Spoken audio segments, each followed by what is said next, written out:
pledge allegiance to the flag of the United States of America and to the republic for which it stands, one nation, under God, indivisible, with liberty and justice for all.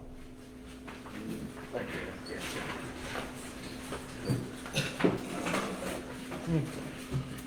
Madam Clerk, call the roll, please. Mayor Kathy? Here. Mr. Key? Yes, here. Mr. Follo? Here.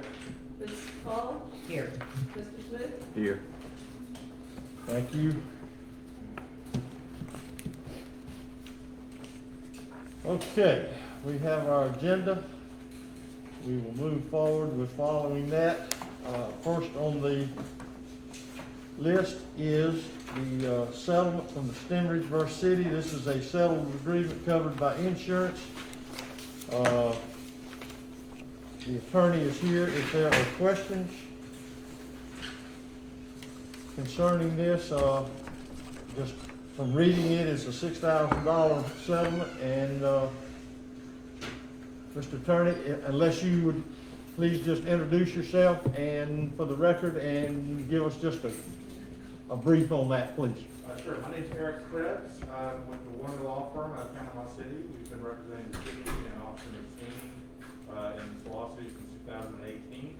After the depositions were taken recently of a lot of people involved in the case, it was determined that a settlement would be in the best interest of the defendant as well as the plaintiff. This is basically a cost of defense. We believe the city has a very strong case. However, the cost to get it kicked out is a lot more than the $6,000 that they were willing to accept to make it go away. So, although we feel that the city is not admitting to any liability here with the acceptance of this settlement, it is required to okay the settlement for us to proceed forward. I've also talked to Officer McSweeney. He is okay with the settlement as it is as well. Again, the insurance is covering this, and I believe that the city's already exhausted its deductible through the cost of defense thus far in this litigation. If there's any other questions, yeah. Okay, if there's any questions, we can get those answered. And if not, the chair will entertain a motion to accept the settlement. Make a motion to accept the settlement agreement for the amount of $6,000. Second. We have a motion and a second. Is there any discussion? Call the roll, please. Mayor Kathy? Yes. Mr. Key? Yes. Mr. Follo? Yes. Ms. Paul? Yes. Mr. Smith? Yes. Thank you. All right. Moving on, the next item is a floodplain variance requested by the El Governor Motel. We will have a public hearing which will be open for those of you who have come to speak. During that process, please identify yourself and for the record so that it can be properly recorded. If you would, Mario, as you have done previously, just a quick overview before we open the public hearing. Certainly. Mayor, this variance came before the planning board meeting. Staff recommended denial. The planning board recommended approval. They're asking for a variance to be able to build back their lobby on the ground floor level, a bathroom at the ground floor level, and I believe it's their mechanical and electrical room on the ground floor level. The city's floodplain ordinance requires anything built back to meet the 500-year flood, which is something that was adopted by the council before the storm and then affirmed after the storm, and we just got accepted into the CRS program on April of 2020. So that gives you a brief history of the process. It was not approved prior to the storm. Not approved prior to the storm. Oh, I thought you said it was. Yeah. They started into the CRS system prior to the storm, but it wasn't approved until after the storm. Okay, we will now open the public hearing. You'll stand at your seat and just, again, identify yourself and your comments so that we can get them recorded. Public hearing is open for those that want to speak. Yes, sir. My name's Lance Watson, Southeastern Consulting Engineers, representing David and Kathy Sloan, actually for the variance for Hell Governor Hotel variance request. I've got a couple of things that I'll bring you up a couple items. Yes, you may. And this is the plan and also some pictures pre-Hurricane Michael behind it.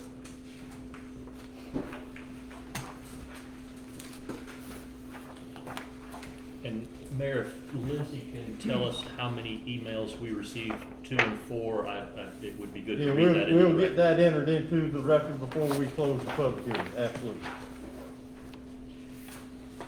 So, the variance request is for a variance to the floodplain ordinance.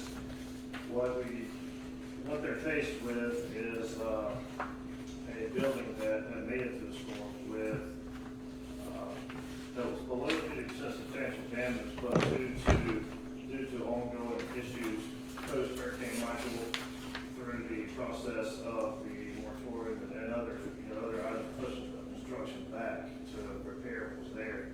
There were old problems and all sorts of other problems that caused things to have to be, additional items that have to be removed. And now it has exceeded from being below 50% substantial damage, now it's over 50% substantial improvement.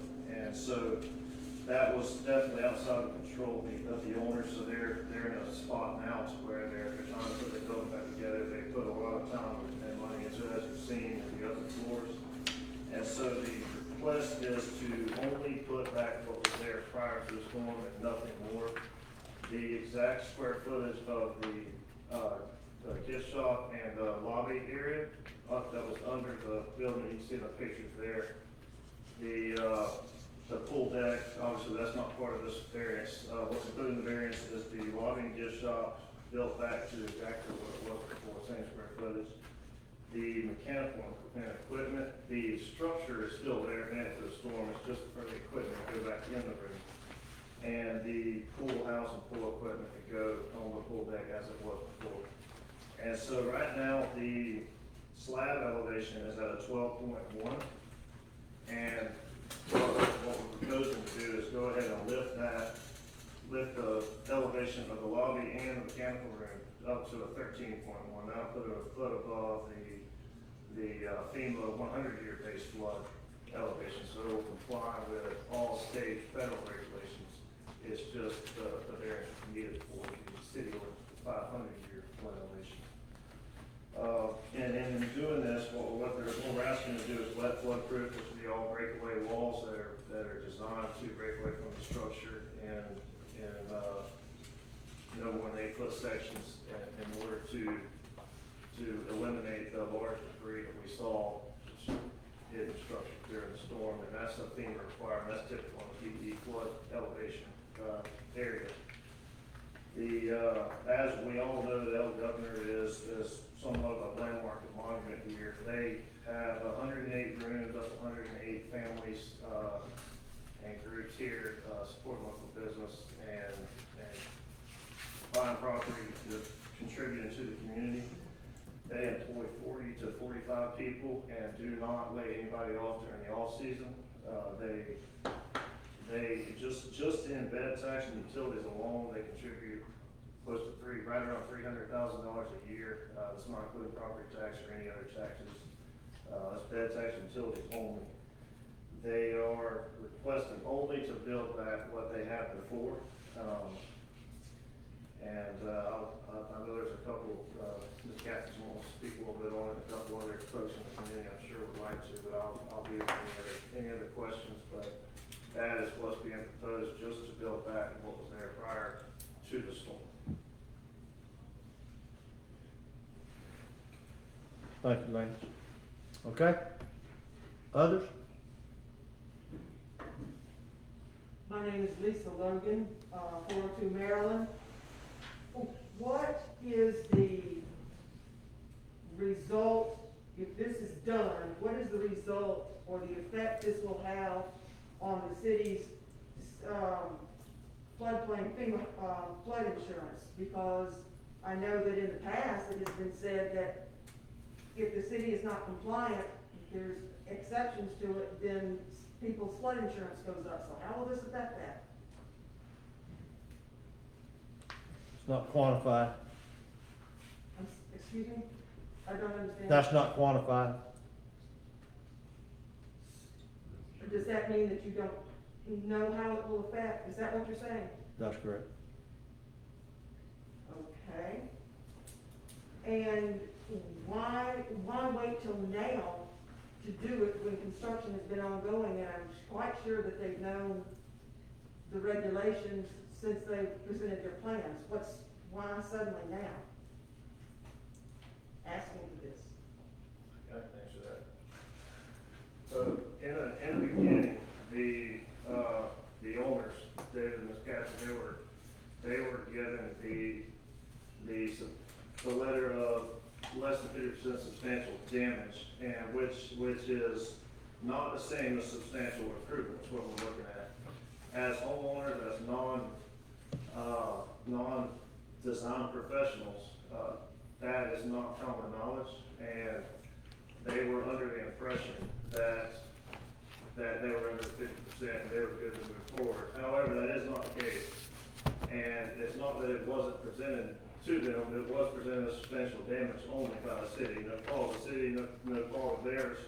They're just not design professionals and didn't understand the substantial improvements that were brought on by additional damages from mold and other things that came along after the storm, that this was an issue. So when I came on board with them, and I think it was 2 to 3 months ago, that's when we stopped what was being done at that time, because now they had a professional involved that knew the process and knew the difference in the damage and substantial damage and substantial improvement. So then we started going this route to do things and redirect it in the right direction. So that's how it got to this point. So if they get an exemption, does that mean that anybody else can get an exemption? Okay, this is a public hearing for your comments. If you have questions, maybe we can wait and get that. I'm not sure, if you have comments to make, are you just, all you have are questions? You don't have any really comments? Okay, we'll split hairs. No, I have no comments.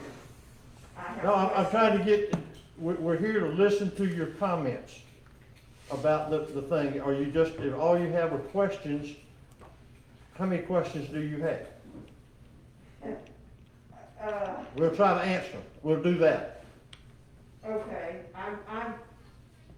if you could answer the last question, then that should do it. What was the last question? Repeat it, please. No, I don't even know. Okay, well, All right, maybe we'll go somebody else. all right. All right, next.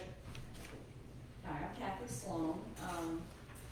My dad, Baxter, built the El Governor Motel, opened in 1989. Actually, where the annex was the original. He bought that first, and then he built the high-rise. He had a vision of many people wanting to come to this community and vacation. So his vision was right. It took him a long time.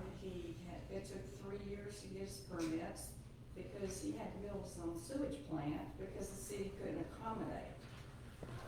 So anyway, he got through all those hurdles and managed to make it happen. And he believed in this community. He did a lot of things to help this community.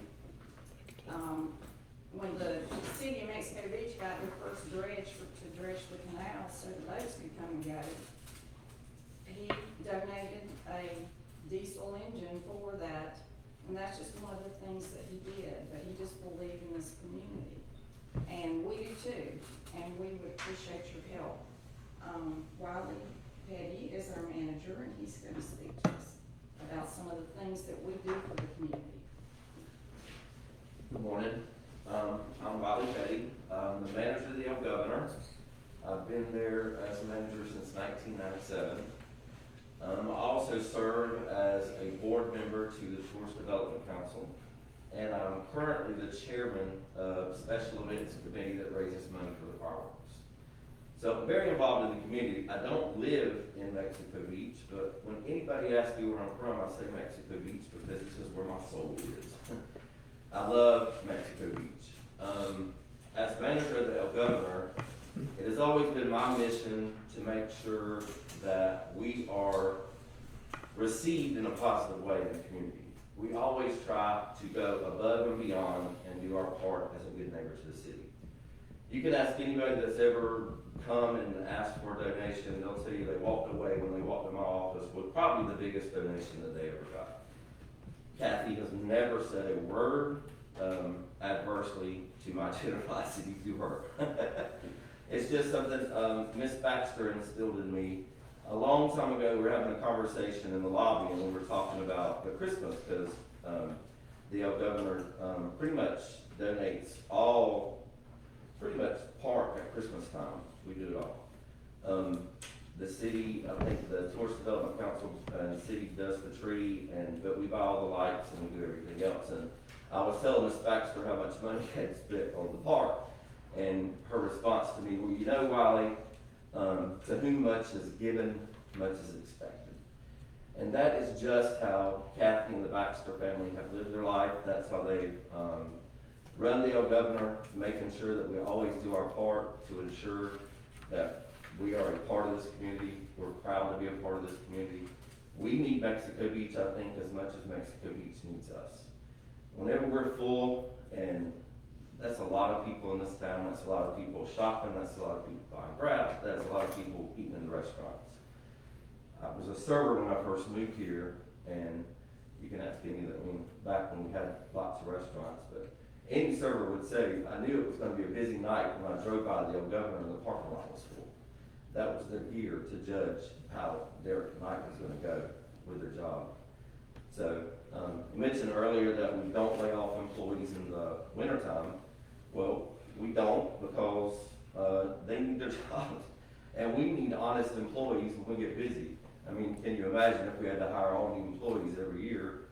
You never know what you're gonna get. So when you get good ones, you try to hold on to them. Well, in the wintertime, when I first started, we were slow. I mean, no restaurants would close up in the wintertime because there just wasn't any business here. So Kathy and I got our heads together and we were like, well, let's do some specials. So we started a Christmas special, a Thanksgiving special, and a New Year's special. When we first started, it was 3 nights for $100 plus tax. Well, we got busy. Restaurants started staying open in the winter. There was enough business here that it helped the community.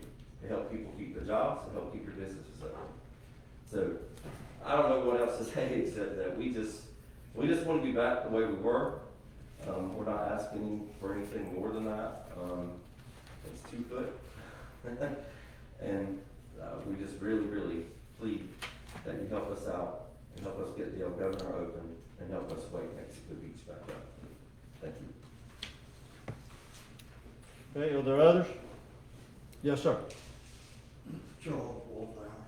Yeah, just wanted to give a statement and comment, there's no question.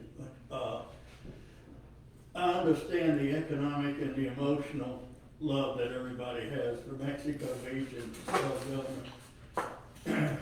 But I'd like to suggest maybe an alternate site for the lobby, if that's all we're talking about. They own the property across the street, and I think they're using for the camping area. And possibly that would help. But as a word of caution, anytime that we rebuild, especially after Michael, we have to rebuild in the fact that we have to be able to sustain better, and we've upgraded the codes and made things, and people are paying more now to rebuild and structure their homes knowing the power of Mother Nature. But any time a variance is granted on a FEMA, the variance has to go into FEMA and they review it. If they find out that it's not applicable to their subsequent guidelines, like historic places or structures or things like that that are listed in the historic monuments listings. They can go through there, and if it's not by their guidelines, they cannot just make your insurance go up. They can withdraw the NFIP program entirely from the community, which you would be able to buy any flood insurance from any insurance company if they remove that. And so just a word of caution there that, if they could be postponed and put it before FEMA to know how they're gonna do this and how they're gonna overlook it and how they're gonna think, talk to somebody from FEMA, get a thumbs up or thumbs down, it might serve as well for the community entirely. I would hate to see the National Flood Insurance Program withdrawn. Okay, are there any other public comments? Yeah, Lance, you got another comment? I just wanted to. You don't need to answer, are you gonna try to answer his comment? I was just gonna make a comment. Okay. I mean, I guess it is in I response. don't, this is not a debate now, remember, you just make your comments. I just wanted to state something that I just didn't want something to be misconstrued, that this does meet the FEMA guidelines. Right. Thank you. Okay, are there others that have comments? Your time, before we close the public hearing.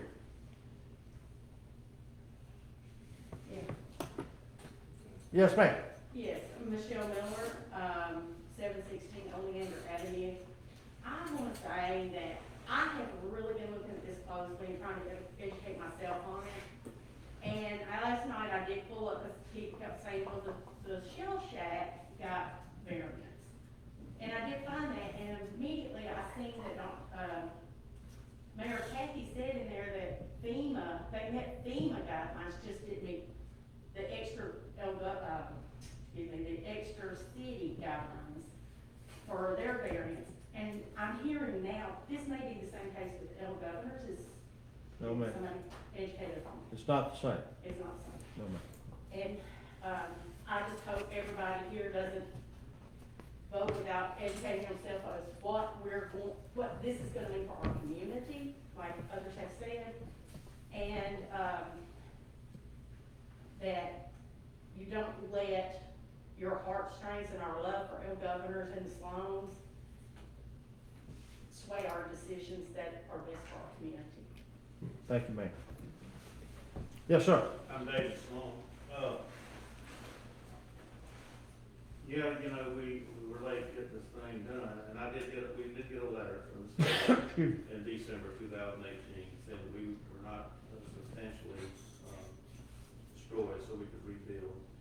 And in that letter, it did talk about elevation, but it talked about new construction. It didn't say anything about rebuild. And then we had a 90-day moratorium. We couldn't tear down anything or put anything back, so that put us behind. Was in mold started setting into the room and the other rooms, so we had to do some additional repairs we weren't expecting. Had we been able to go ahead and start it right then, the only floors that were messed up were the second floor and the fifth floor. The third and fourth, there were rooms in there you could have gone in and just stayed there. There were people's clothes still in the closet where they had to evacuate. So, you know, us having to wait and you have to get power. Now you keep talking about FEMA. I mean, FEMA didn't help us clean up around that building. We had to clean up all that ourselves. We had, you know, how much money we spent on roll-offs, you know. But I just want to say this too, you know, when Opal came through, we thought that was going to be the worst storm that we would ever see. Well, we were renting rooms the next day. We got employees down there. We cleaned mud out of the lobby. Yes, we did. But as far as electricity and everything like that, we were up and running, and the rent rooms to the people from Panama City at a reduced rate, so they'd have somewhere to stay. So, we really appreciate your help getting this going. Yes, we're a little bit late with it. I thought we were good when the letter said we could rebuild. It didn't say you had to change that floor right there.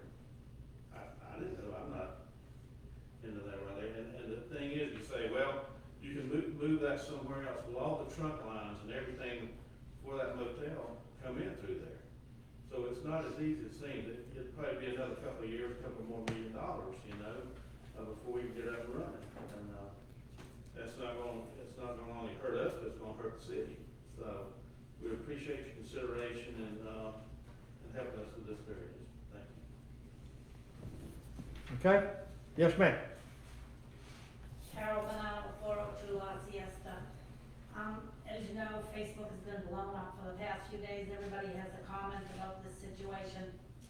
And they said that our insurance rates are gonna go way, way up if the El Governor gets this variance, that we won't be in compliance.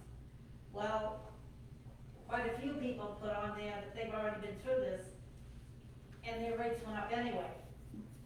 I just think that we shouldn't just blindly take the word for this. I think it should be investigated. Thank you. Before we move to the table, I want to make sure that there's anybody else have a comment. We're going to close the public hearing if there are no more comments. Okay, before we close, if you would, Madam Clerk, need you to for the record, announce about the emails that you received, so we can. I did get, to the city email, I did get 21 emails in support of the floodplain variance, and I got two emails against. Okay. Those need to be part of the record. We don't have to read them all, but for those for the record, they're available. Yes. I didn't, two that were against the El Governor, Against the floodplain variance, yes. against letting them rebuild in the floodplain. And then everybody else said 21 for, to approve it. to approve them being able to. Okay, so a lot more wanting them to be able to do that. 21 for, that voiced approval, Okay. and 2 that voiced opposition. Okay. All right, those are just part of the record and available for those. All right, we're gonna close the public hearing and move to the table. We will, needless to say, this is, Mario made it, it's approved by the P&Z board 3-2. And it has come to the city council for, seeking approval for the council for them to give a variance to the floodplain order. Are there any questions or comments?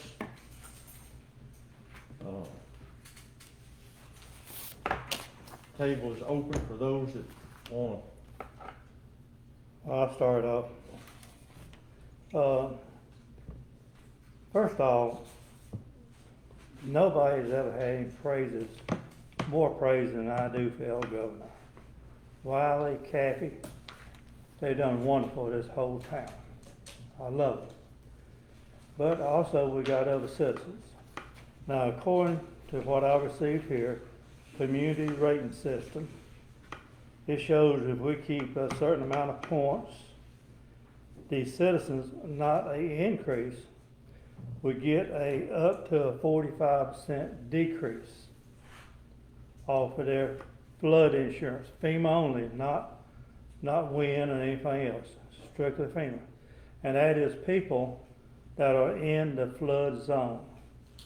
It wouldn't bother me one way or the other, I'm out of the flood zone. But there's a lot of citizens in this town that's in it. I got a neighbor. Her insurance is $1,600 right now. 45%, she's in the flood zone. 45% off that is a good bit of money. Now, we're not talking about increase, we're talking about deduction. I have to look at that. This is a plan that was started in 2016, I believe, and it was accepted in May of this year. April this year. So it's not something that's been about for a long time.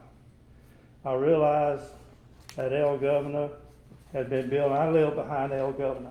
I see him every day. I love seeing these people out there working. The campground is looking good. People working on the building is great. I mean, I'm for anything we can do to help them. But at the same time, I have to worry about the amount of people we have in the flood zone and helping reduce their flood insurance. So that's where I'm at right now. Okay. Anybody else, Sharon? I believe that granting this variance will do more good than bad. And I'm gonna leave it at that. Okay. Thank you. I like a lady a few words, I do too. That's rare. Not-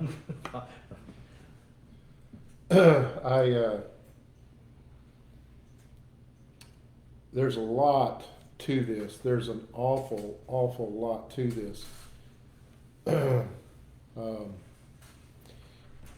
First, we don't really know how we're gonna get rated. We probably are not gonna know how we're gonna get rated for savings on insurance for a year. There's a lot of stuff that's gonna happen in a year's time, a lot of people rebuilding in a year's time, or at least we hope, and so far, because we've come so far so quickly with a lot of rebuilds, I can't imagine it's gonna slow down. So we've got a lot of that happening. And since we don't know what the rating is, if you go and you look at all the records for the people that get the rates, there's two places, Ocala and one sort of close to Ocala, they get a pretty good rating. But everything else and everybody else, I think Bay County is a 5.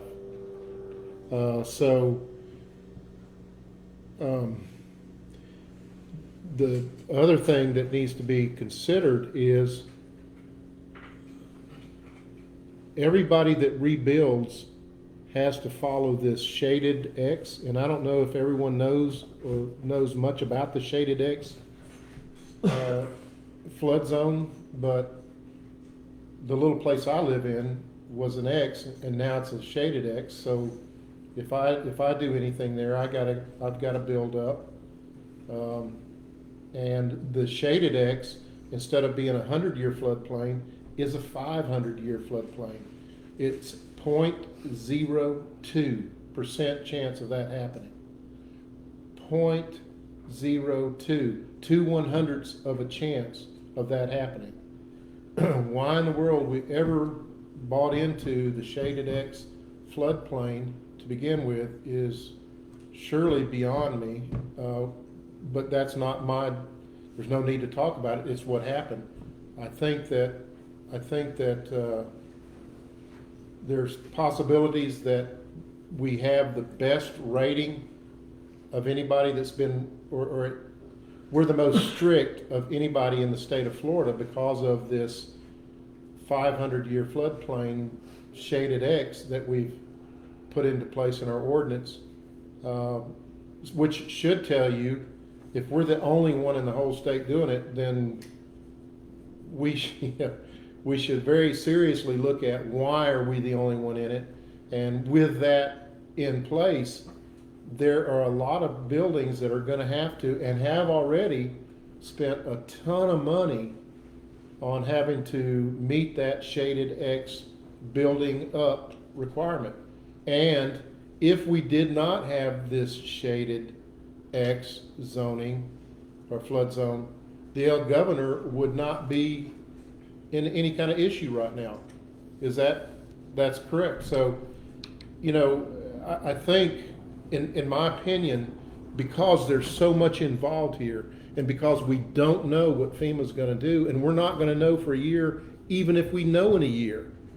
So we're possibly going to penalize the El Governor, and we're definitely going to cost a lot of other people a lot of money to build up higher. I just did a job up here for a fellow that built 4 buildings, and it cost him a ton of money to reach an elevation that is totally over what FEMA says. And FEMA doesn't have any projected raising of that flood zone. So, I think, in my personal opinion, that we ought to table this rezoning and otherwise consider why are we shaded X, so that we're putting this burden on all the rest of the citizens, and it would save people. insurance costs, and it would also save construction costs. So I think we should work on the why we're at Shaded X and resolve that and make sure that we're gonna stay there and that that's the right thing to do before we do this. That's just my opinion. But if we do go ahead and we don't consider that, the other thing, since I'm going, how did the Shell Shack already jeopardize our ability to get rated the way we think we may get rated? No, It was a variance. How did that not jeopardize it? this has not been accepted, CRS, and they only asked for the 1.5-foot freeboard. So they would be, They're not tabulated in the criteria for the CRS, the FEMA CRS program had not been officially approved. okay, but they're in the Shaded X. Well, you're sort of confused. But I'm not trying to tell you that you are, but I sort of am, because it's misleading. I hope we don't want to sit here and get into the FEMA flood, AEVs, all of the flood zones. There's more, the floodplain affects all of the categories. The only one that's void is X. The Well- only one that's void. Well, I mean, I don't want to get into all the flood zones. There's a multitude of I don't want to. criteria that affects all of the flood zones. I understand, and I don't want to get into any of that either, but I do want to get into the Shaded X because I think the Shaded X should have never been adopted and changed to begin with, and I know, it's but it gonna. has been. But that doesn't mean that it can't be changed and rescinded and put back the way it was, so that we don't put a burden on the rest of the people down here that are gonna have to build and build up and pay a lot more money, for Let's something that is Let's see what beyond. Nick's got, maybe he beyond can, FEMA. let him delve in. I have one comment about the previous variance for Shell Shack, and then put that in context with the discussion today. So during that variance hearing, the applicant had an engineer present who talked about the size of the lot being small, so that there'd have to be some extraordinarily long ramp in order to get people up into the building.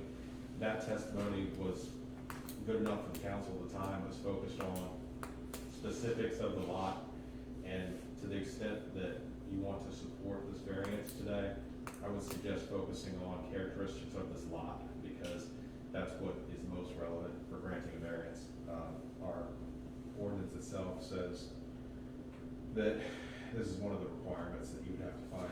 The failure to grant a variance would result in exceptional hardship due to the physical characteristics of the land that render the lot undevelopable. So focusing on what is unusual about the land is your most important consideration. Okay. So with that said, then, in my opinion, it's gonna be an incredible hardship for them to put a lobby on the second floor. And, you know, what are people either gonna have to walk up the steps, or they're either gonna have to take the elevator? And, you know, they're gonna lose rooms up there. So, you know, it's not like they do have property, and if they did away with their pool, I guess they could build a ramp and put a building on top of that for their lobby and have people go around, but that's an incredible hardship. So I think we've got that same kind of thing. It's an incredible hardship for them to lose the lobby and, you know, their gift shop and all the other stuff that everyone that came there enjoyed. So, you know, I just, again, you know, I think this issue is such an important issue, and, you know, it's probably gonna come up again with something else. But again, we could eliminate this issue altogether and issues in the future, and eliminate people losing their ability to get discounts on insurance if we just simply rescind a flooding zone requirement that no one else in the state has, on the assumption that we're going to get some incredible rate, which is probably not going to happen.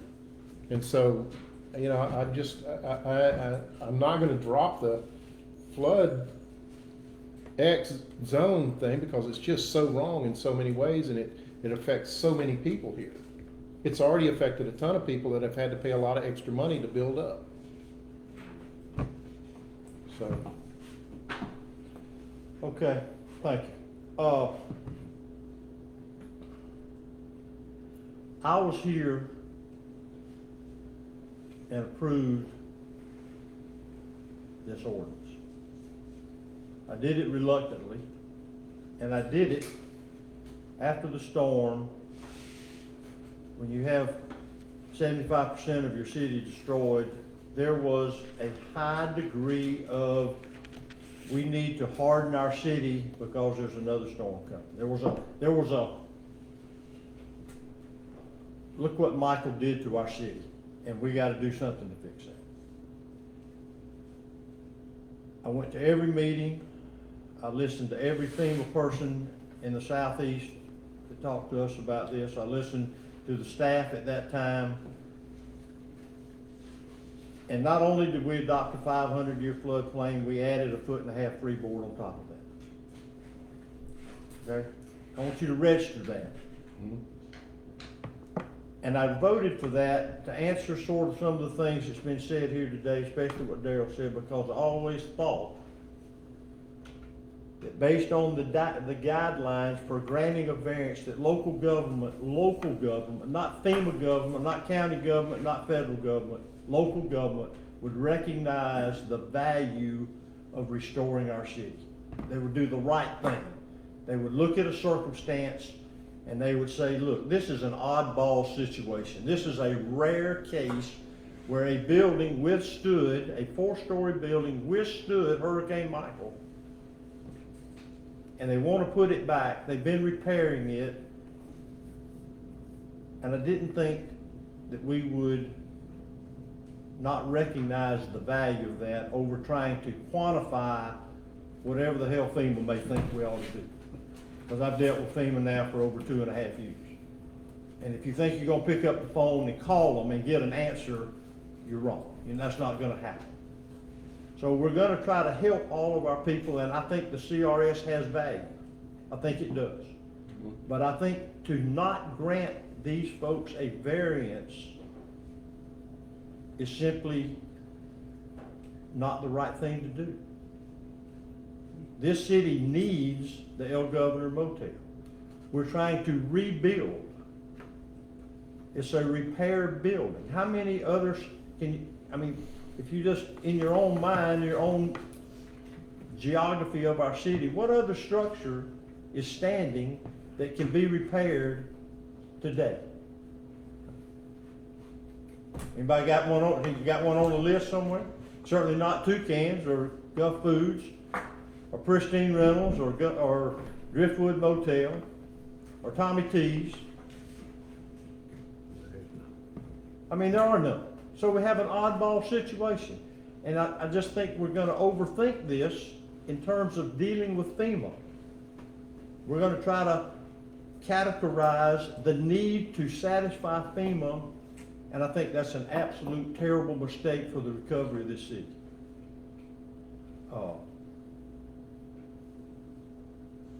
So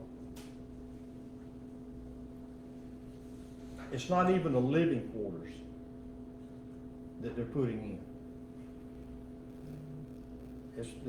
You've heard the people talk about those professional people, what it takes to say no to this variance and what it would take for them to relocate that in a building that is not designed to do that. I guess in my mind, I can't imagine why we would do that. Local government, I can't imagine the city saying, look, you meet the FEMA requirement, you meet the DEP requirement, but you don't meet our requirement, the most restrictive in the state. So for me, it's really sort of a simple, easy decision when you look at the characteristics of the building, the floodplain ordinance.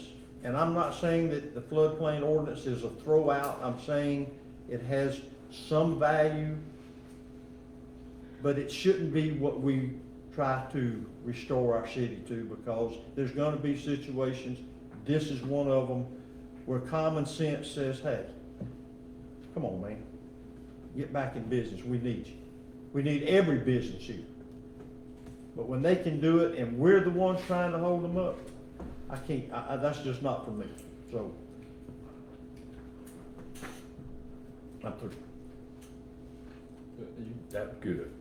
I just want to say thank y'all to the Sloan for trying to come back. We need you. I need you. And I do appreciate y'all. And my vote's gonna be for you. I'm trying to help people build back. I got two things. I'm not Miss Sherry, I'm gonna be short. I do really believe we need to change or look into changing that 500. I mean, when you go back to 100 years, this would eliminate, even though people done built back, I think it would help us in the long run. I believe, I want to check into that.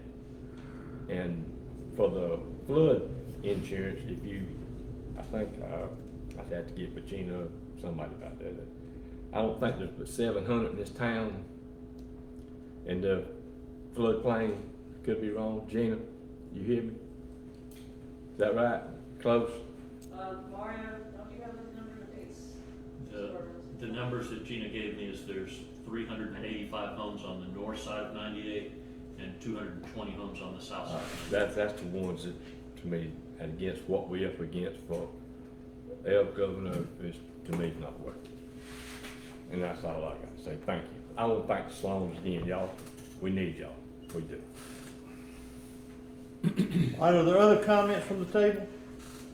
So what we're saying, Darryl, Al, and everything else, we just need you to throw that away. No, that's unquantifiable. You can't quantify that. I'm gonna give you an example. Some real life examples of why that program,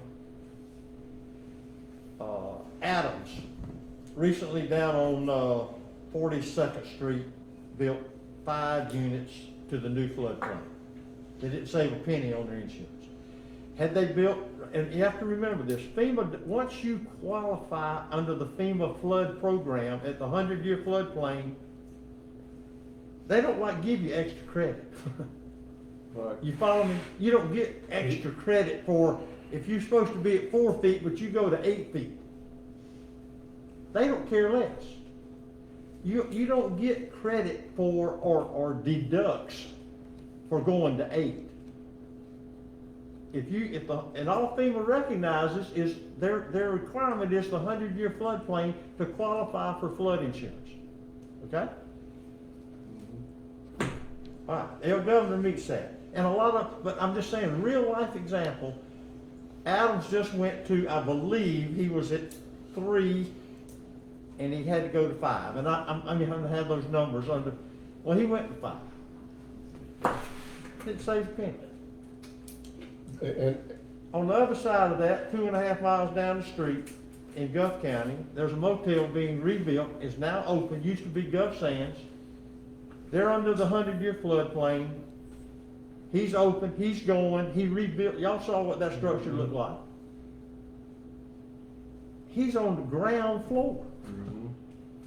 My point is that too much credibility is trying to be given to a federal program that you can't quantify the value of. I understand, I'm still trying to understand this. But well, you asked me, should we throw that away? My answer is no. Well, okay, but what I'm trying to figure, is this rating system consist of the 100-year floodplain or the 500-year floodplain? I'm sure it's 100. Well, I'm not gonna try to answer, I don't know. I'm not gonna. From what I understand, the more you add to your infrastructure, the higher you go above the minimum 100, that earns you attaboy points in that program right there. Which is the reason that we're the only one in the whole state who adopted the 500-year floodplain. Is we were trying to get and save those people money, extra money, on a somewhat kind of a promise, and it's a perfect world scenario, utopia thing, and the the highest anybody has got rated on that, I think, is a 3 toward the top. The higher you get toward number 1, the more discounts you get. And they're in the center of the state, and then a county or city, whatever, really close to them, right in the center of the state, has a 4. And so nobody's gonna get, you know, it's just, like he says, it's so hard to quantify because there's so many little, well, if you did this, if you'd have done that, you know, but well, now you did this. And so, you know, you're not gonna know that, and it's not gonna be an easy question. Like he says, you can't call them and ask them and get anybody to give you a logical answer that you can use in a debate about what should we do or not do. And so it would be really great if everybody got a 45%, but I don't think that's gonna happen. And I think it's, again, mentioning Jason Adams didn't get any points on his insurance. Not only did he not get any deduction on his insurance, he paid a ton of extra money to build those up higher because of these regulations. So, you know, and it was a ton of money, a lot of money. He built 4 buildings, and, you know, I don't know how many extra blocks he went up. I think like 4 or 5 extra rows of blocks, and then his stairs to get up to them were taller. I mean, it was just a ton of money, and he's not the only one. Everybody that's going to build from now on, it's going to keep paying. I know, I've been hearing this whole time. Okay. My main concern Okay. is the citizens in this town. I understand. Again, if somebody could tell me this is a 100-year plan, first of all, I'm for the old governor, period. I think Wiley, anybody else will ever tell you that. Wiley and I have been working together for a long time. I live behind them, I love it. But I also love this 700-something houses that's in the flood zone that would possibly get a discount if we work by what the regulations is. The biggest thing I want somebody to tell me, Nick or whoever, that if we do El Governor, it's not gonna hinder these other citizens. That's a lot of people, and that's a lot of money. I haven't had the conversations with the right folks to try to evaluate how much impact there would be, but the way I understand it, we should anticipate some negative impact, we don't know how much. Should what? Anticipate some negative impact to insurance rates, but we don't know how much. We don't know if it's a very small amount or a large amount. Well, Nick, don't you think the city can't we, on the record, justify the reason for the variance? Kathy and David Sloan are good folks. Wiley, we all like them. We like what the motel does, but the bottom line is it's an oddball situation. It's a repairable building that it doesn't make sense to require them to redesign a repairable building to get back in business. I mean, if you read some of the criteria, the importance of the service provided by the development to the community. Well, I think that's very well been explained here today.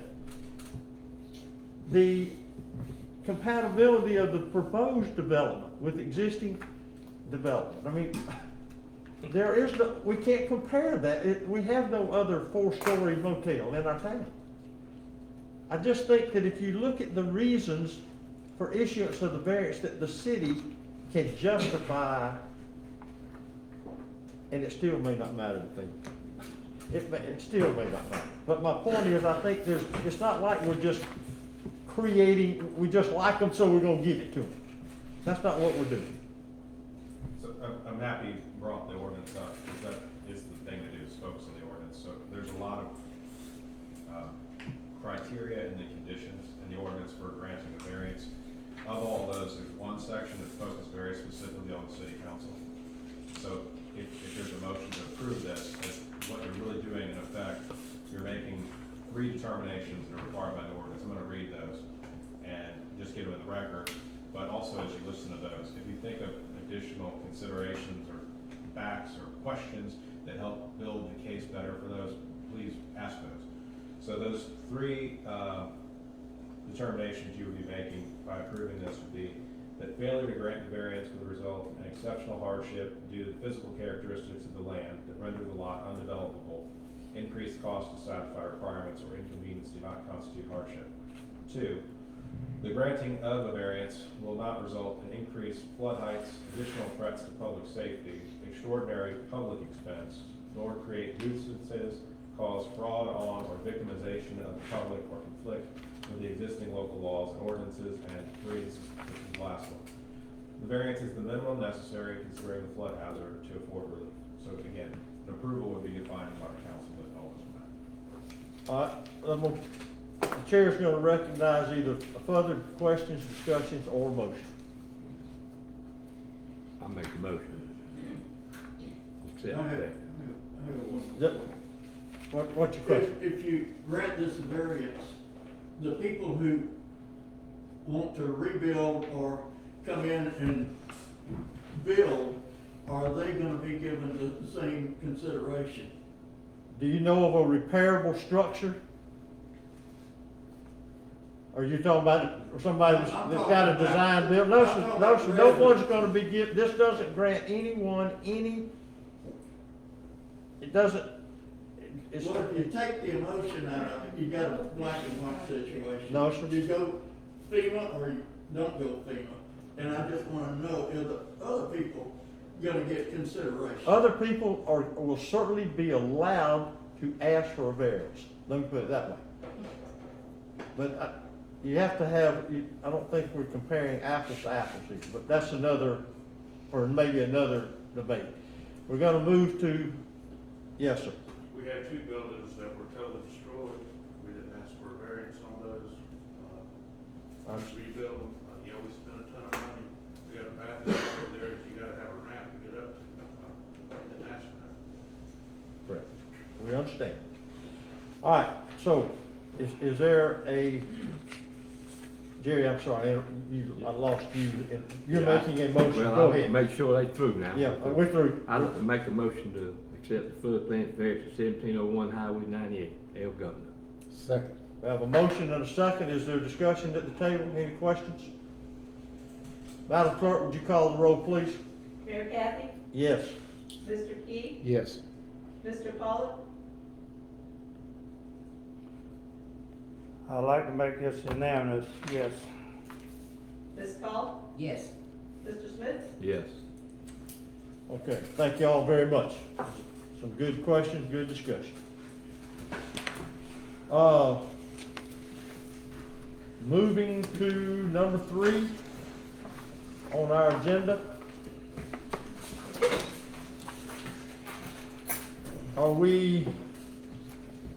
I'm sorry, I thought I saw somebody. That was my mistake.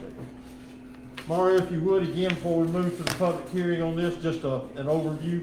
Yes, sir, Mayor. This is again one of those small townhome lots that's approximately 15 feet wide. If they cannot build within their existing footprint, want to go an inch or 2 longer and not exceed any other setbacks, they need a variance on the sides in order to be able to build back.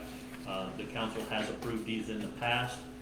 Planning board has approved these in the past, but stated that they did not want to approve this until the council completed the whole process of adopting the townhome zoning and all of the subsequent map changes. We're in the process of doing the map changes, and again, this is consistent with what the city is working towards, so staff recommended approval, but the planning board denied. But it is for you to make the final choice to approve or deny. Okay, we're gonna open a public hearing this is a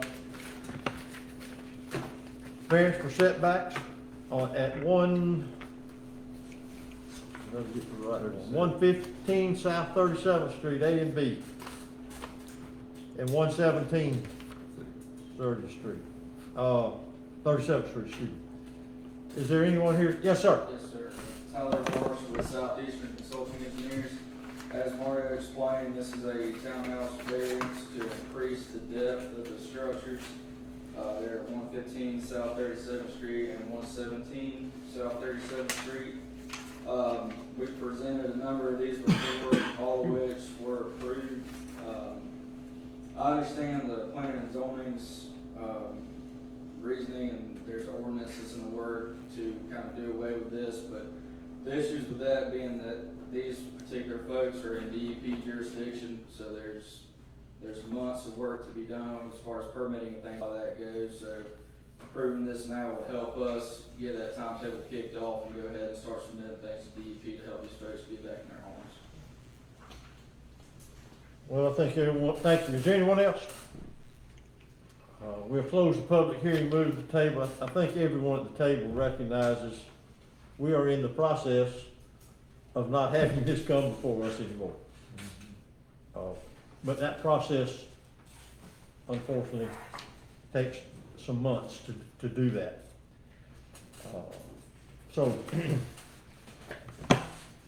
between Mario and the gentleman from Southeastern, is there any questions, comments, or motion? Make a motion. To No one your, has comments, I'll make a motion. all right, I make a motion, we accept the side setback variance to 115 South 37th Street, A and B, and 117 South 37th Street, C. Second? Yeah, second. We have a motion and a second. Any further questions or comments from the table? Lindsay, would you call the roll, please? Kathy? Yes. Mr. Key? Yes. Mr. Pollock? Yes. Ms. Pollock? Yes. Mr. Smith? Yes. Thank you. Number 4 is at Ocean Plantation, Circle. A, replat. Before we open the public hearing, Mario, again, if you would, please, just a brief overview for the record. Similar to what we've done in the past of one person having two lots that wants to connect the two lots and make it one larger lot, that's what this is for. All right, we'll open the public hearing. Is anyone here to speak? For the replat at 123 and 125. No comments, then we'll close the public hearing, move to the table. Questions or motion? Okay, this goes back to my lot, joining and splitting. Explain the replat, what does that mean in case they want to break it apart later?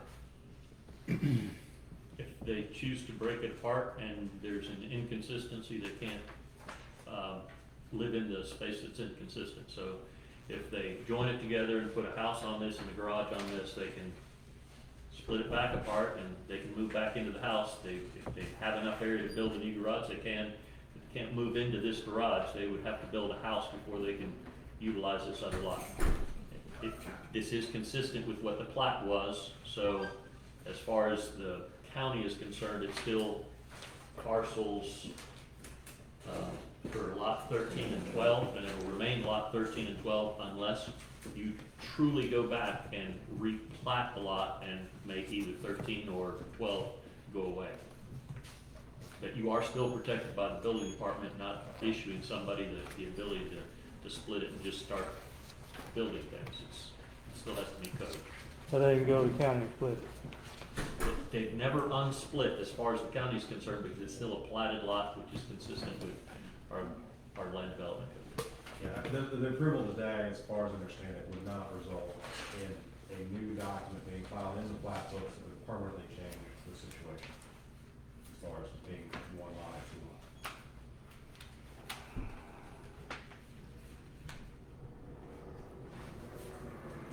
Now, if they build over the center line of the two lots, then it's gonna be kinda hard to do anything unless the whole building goes away. So again, there's lots of ifs in this scenario based on. I understand that.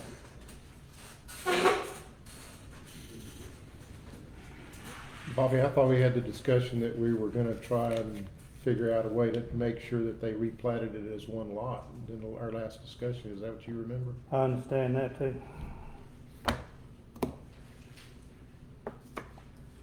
I've seen several times around here where lots that has been joined together, has been something else done on it.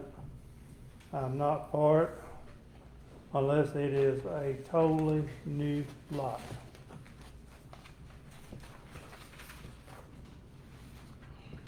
That's all I got to say.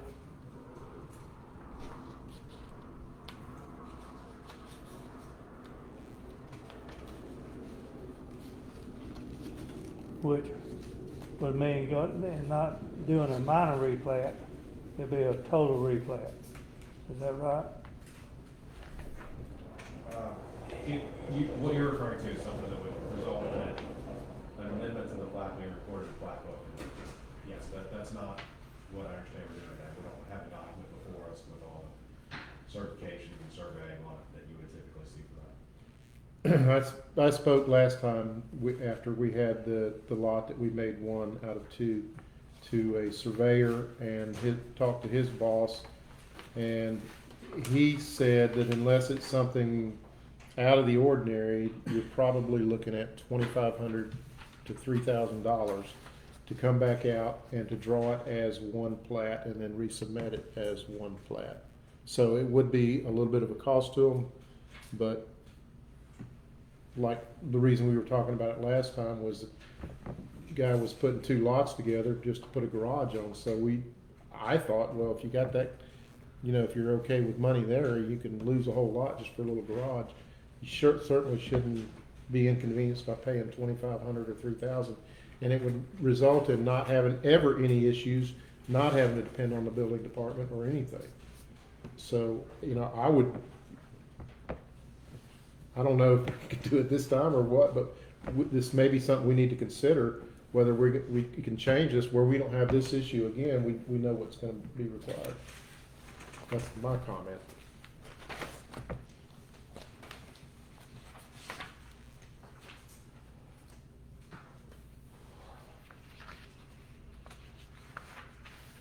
Well, we don't have that in place now. No. That's true. So what we gonna do? So, if we want to instruct our attorney to move forward, that will require a change to the land development regulation?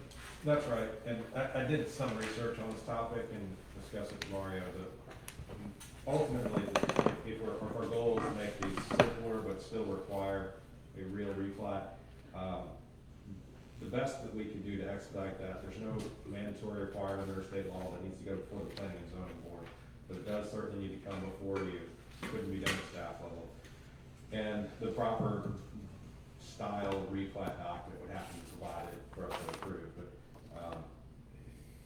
we can expedite it a little bit by eliminating that planning and zoning step if that's your preference. Well, but to go through the plant, but even to go through the land development regulation is that where it goes? The rules for this are in the land development code, so Yeah. in order to change what we're doing and have a more clear procedure, it would involve adding some language to the land development code. All right, and what length of time? About 6 weeks is Yeah, fairly okay. quick to do that. Okay. A little bit longer, because it would go before the planning and zoning board to review as well, maybe 2 months.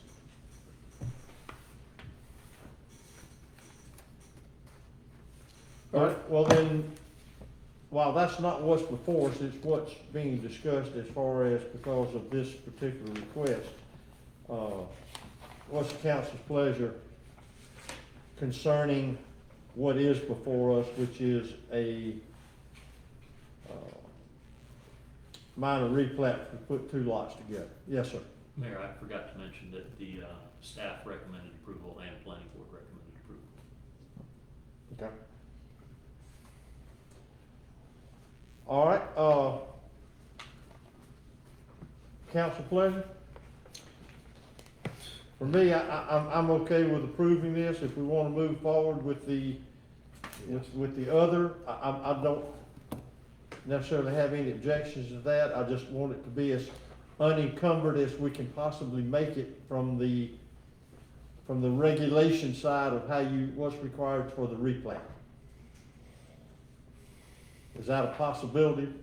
Mr. Attorney? Yes, and I believe we're just talking about situations where someone is combining lots. It wouldn't be a replat of, say, a neighborhood that has 50 lots, and they're all gonna be changed around and redesigned. This is No. just No, combining. no, we're talking, this is a classic example of what we're talking about.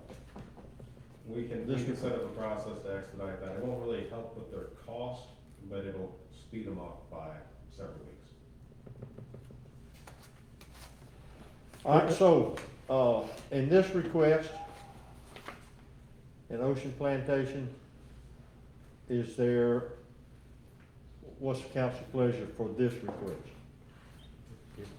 I don't have a problem letting them do it, I just, but I will then make a motion. I make a motion, we accept the minor replat of 123 and 125 Ocean Plantation Circle. Second. Have a motion and a second. Comments? Call the roll, please. Mayor Kathy? Yes. Mr. Peak? Yes. Mr. Fuller? No. Ms. Cole? Yes. Mr. Smith? Yes. Okay, before we leave that, then Mario, not Mario, excuse me. Nick, you have you sort of have what we're looking for? I do. Okay. Now, before we leave that, are there drawbacks to what we think seems like a pretty simple thing to do? Is there a downside to what we're asking from a legal perspective? Not really from a legal perspective, but for the owners, anyone who's going to formally replat their 2 lots into one lot, they will not be able to separate them again unless they go back through the same process and get the same approval, Exactly. spend thousands of dollars again. Okay, well, I would hope they would know that in the beginning. They would know that before they, And that's the goal, but from the property owner side, that's the impact. I do have a question about that. Where are Just you? Curiosity, right here. Okay. Is it gonna be doable, you know, cause you already have a plat, say Ocean Plantation, where a platted subdivision, it's probably gonna be impossible to replat 2 lots in there because of the restrictions in the existing plat. Well, some plats have written conditions and restrictions in them, most don't. So that could But be you a might problem. handicap some of the subdivisions that's already It's possible. there. Some of the old plats kind of have a list of restrictions and covenants included on them. That's not how they're done anymore. On a case by case basis. see, that wouldn't, what Bobby is describing and has described before couldn't happen in Ocean Plantation. Yes. But you Got can't it. build that separate building, that separate. That's right, property. you couldn't do that. Because of the homeowners association, not because of the city. Oh, right. The homeowners association there would not allow that. And their rules are usually not based on the plat. Their rules are usually based on a declaration of So, restrictions. and so covenants. what James is saying, while we're gonna instruct you to do that, there may be some exceptions to that because of certain areas like Ocean Plantation. That's I mean, that may be. absolutely possible. Yeah, okay, Mayor? yes. Since we're talking about doing this for the combination, should we consider doing the same thing for lot splits? Because we've done 1 or 2 lot splits where you're selling half of lot 12 and selling the other half of lot 12. Again, it's just, while we're dabbling in the land development code, if you want us I to think we consider. ought to dabble with that. Well, if you do a lot split, Lot you're gonna have to replat it anyhow if you're gonna do it a lot No, split. you don't. They've sold in meets and bounds. Really? Yeah, lot splits are required to come before the council, but they don't require the planning process. Just dabble into that too. Okay, moving on, thank you. All right, number 5. Cottages at Paradise Cove. Before we have a public hearing, again, Mario, please. Mayor, it's a plat that's being proposed, so before they go into full engineering, they just like to bring it before the council, for the council to take a look at it and make sure that they're consistent before they go in and spend tens or hundreds of thousands of dollars in engineering. These lots are, I believe, 50 feet wide for a majority of the lots, and then there are some townhomes, I think on the backside. It's north of 15th Street, and the drawings are here for you to consider. If it's consistent with what you're thinking, then you would give them the ability to move it forward. And they would still have to go through DEP and Fish and Wildlife and. This is a concept. This is a concept. They would still have to go through all the other work to make this go through. So this is not an approval that's just complete. Just reading the review, I see that it appears they have met all of the requirements based on the review. Yes, sir. Planning board. I mean, from the city requirements is what I'm talking about. The staff, Yeah. staff reviewed it and approved it, the planning board reviewed it and approved it. Yeah, okay. All right, so this is a public hearing for 715th Street. Is there anyone here to speak? Nope. Okay. We'll close the public hearing with no comment. Move to the table. Questions, comments from council? So the houses on here be about, close to the minimal amount of square footage we allow in the city. Am I kind of reading that right? And truth be told, with these lots, they're 50-foot wide lots, so if they're on a single story, they're, 7.5 foot setback on either side. Mhm. It's still a 30-something odd foot wide house. Depth of the lot, my eyes can't see that far. But if they went 2 stories, there wouldn't be a minimal lot. But again, these are just lots at this point. There's no proposal for a house on them in any way, shape, fashion, or form. So I cannot tell you the square footage of the home. Who reviewed these? Gene? I did. Okay, what's the square footage of the lot? I can't read that. I can't hear 50, pick a normal lot. I just, 50 by 90, I think. I will look later on the computer. I think the lot was 50 by 90. 4,500 square feet.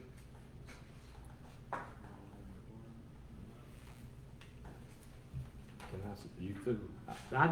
The parking places is bad, and what got me looking, I got 4 or 5 things wrote down.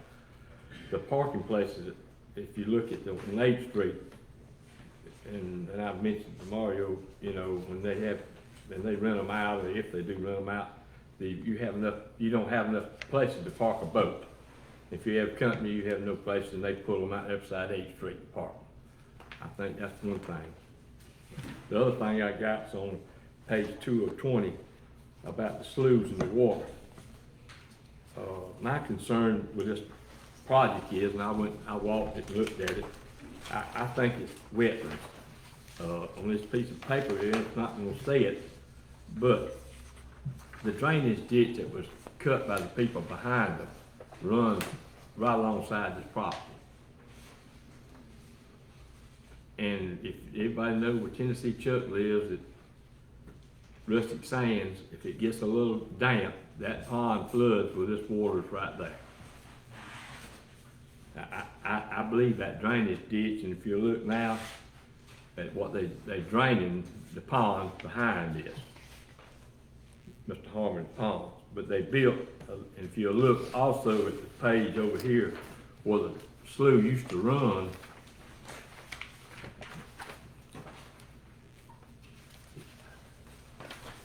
I give it to you. Here you go. Page 10 of 20. And look, the green and the red and the wetness there, that's where the creek and used to run. It runs right through the middle of the property. I in my opinion, which I speaking from experience from both these, the main reason I've got caught. But you can't do, this is not, to me, we can't, this is wetlands. And I know they say on all these pieces of paper that it's not, and they drill the sites, but if you know where the location is and you go look at it, and you see that ditch that comes right behind the El Governor, Rustic Sands, comes out by Harmon, and where the creek runs through on page 10 of 20, the green line used to run right through it. And the blue line, it comes out of, Panther, what is it called, Panther Swamp? That's how he changed it and come down by the cul-de-sac and went out that way. All that water runs that way now. In my opinion, I think we need to get, somebody to tell us besides what we got told here, that this is buildable land. And the wettest land, if we were gonna go back to the duplexes in the back corner, the acre, it's just something, to me, I think we need to either table or put it where and I can't see half of this. I'm like everybody else. I've got my magnifying glass and glasses on, and I really couldn't tell in the lots. I've got the lot size one up, so most of them are 50 by 90, Lisa was right on most of them. Some of them are 50 by 95 feet. Okay, what's the minimum lot size in Mexico Beach? We don't have a minimum lot size. Well,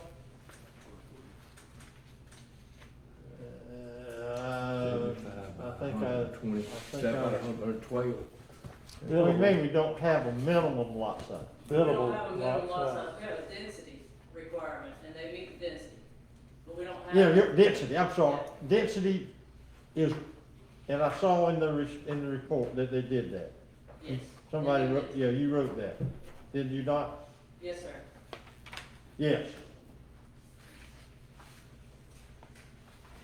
One other comment about the wetland considerations. You do have wetland protection language in your land development code. If you want to rely on that, maybe require some adjustments, but overall, this project will have to go through state permitting, and if there are bad wetland issues, they won't get it permitted by the state. So that's a step that will occur regardless. I just do, I'm not saying I'm against it, I'm just saying, I know this got to be wetlands. I mean, when they dug the ditch, they drained it, but if you look where the creek used to run through right there, when the water used to run, it's still gonna drain to that spot. So, I don't know if the soil test site here that I looked at, if I could understand it, how deep the water was from it, I just don't see how they can build a house on top of it. And I also read in here somewhere, if you know anything about wetlands, it does say that they found cypress knees. And cypress knee grows in wetlands. Well, I did see something, and being familiar with that area, it is, but on the other hand, I have seen where they can do some pretty creative things in wetlands, what we consider wetlands, to mitigate, so they build on it. But again, that's like Nick said, that's a state permitting process that they go through to do that. But we certainly would want, what we do not want is to have a new area of our city that creates another drainage problem. Thank you. That's the main thing about this. That's the main thing. And if you look in this, read this interesting pages in it always relates to the manual. It never says what they say, it always says relate to the manual. Well, if we approve it, we're just telling them that they can move forward based on, I mean, they still got other hurdles to go through besides us to get to a buildable project. In concept, are we okay with the layout of the houses, the size of the lots, what they're gonna put there, blah, blah? I'm not against for that either. I think the size of the lots need to be bigger, and wouldn't they need somewhere where you can put a boat or a trailer or something, because like I said, over here on 8th Street, if you just go up and ride and pull up in that driveway, you'll see, and this is probably what they're gonna build there. It's not big enough for the lots, and on that ocean Plantation Drive there, that nice cul-de-sac. You're gonna have these houses and have a real nice home right across the street. With nothing wrong with that. I just think, and that man's already just built his house, just put it up for sale, and he moved in. But that's something we can't control. But I really think we need to protect what we got. Well, I don't A know what buffer. language we have, Nick, that says I don't know, if the houses require 2 parking places, that's what the ordinance reads. I don't know how we say no, I know that's what it says, but you gotta have more parking. I don't know what we might have on the issue about space for boat parking or something along those lines. We can look into it, but of course, if the applicant said, oh, I don't mind, we'll put a restriction on it, says no boat parking. That's an available option. Because these are smaller than typical. I mean, Jerry has some legitimate concern, I just don't know how you take those and validate them based on the language that we have, that we tell people to build by. That's what concerns me. These kinds of neighborhoods frequently would have that type of restriction anyways. These are often HOA restricted neighborhoods, so it might be a possibility. Okay. So on the lot size question, if we just say, no, we don't like, that's too small. And another, I got one more, and I'm gonna stop going enough on this. If the lot's just 50 foot and they park 2 cars in the driveway, and the neighbor comes to see them, friends come, they park the car in front, alongside the road on a 50-foot right of way, then you got one way of traffic. Just a lot of things about this that I wish we could review, and I'd like to study it a little bit more. I would, because I can't see half of it anyway. Well, we certainly could table it. Oh, yeah, absolutely. Have they got And then I one had they to can look make a closely, parking because area? also relying on the building department's recommendations, so some of these issues I'm not really prepared to speak to. Can I speak? Yeah. I'm Josh Baxter with Dewberry. We're the engineer of record for this project, and of course, like we've spoken before, this is just a preliminary plat approval. All the questions, most of the questions that you guys are asking now would be addressed during the design period, and we don't expect to have a design and not have some components of that addressed during the design itself. Speaking of the boat parking, I can't speak for the owner as far as the size of the homes and what market he's targeting, but I can pass on the fact that, you know, if we're not going to provide any boat parking, which I don't think that's something that he has proposed at this point, but we're not that far into the design, that he can provide covenant and restrictions to not have boat parking. But I think most of these issues we can work through once we actually get into the design aspect of itself and get to that point where we're actually reviewing the design. Do you have room you can make a parking area for boats and such? If you did, you would just you would lose density I on the side. understand that. 40 houses. All right. Are there other comments, council comments? Is there a recommendation for where we want to go? Either this, again, it's a preliminary review. Our options are deny, table, accept. And we can make a recommendation to approve it right now, and then we can disapprove it later, once they find out what they can Remember, and can't do. once they come back with say, okay, here's what we want to build. I mean, they've given it to us preliminarily, but we've also raised questions right off the bat, some concerns, and with the man here that's sort of speaking for the owner, he knows that there are some issues up front. Now, I mean, I don't know if tabling it, I don't know what, we could table it and tell him to, hey, we've got these questions, and what are you gonna do about those? I like it. You know what I mean? Table it and say, And then. what would you, yeah, and then show us another preliminary review. We can do that. That we can read. Yeah. Thank you. That'd be good. Like that idea, but, Yeah. all right, then a motion to table. Make a motion, we table the, I gotta get one and read it. Preliminary plat. Cottage of the Paradise Cove. Do we have a second? Second. We have a motion second. Is there any opposition to that motion? Lindsay, let the record reflect that's 5-0, and if you would, for the owner's sake, please let him know that we have, right off the bat, there's some concerns. Will do.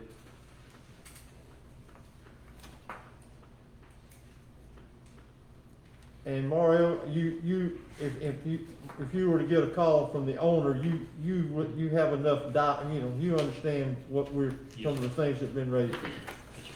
Okay, moving on, number 6 is resolution 20-21.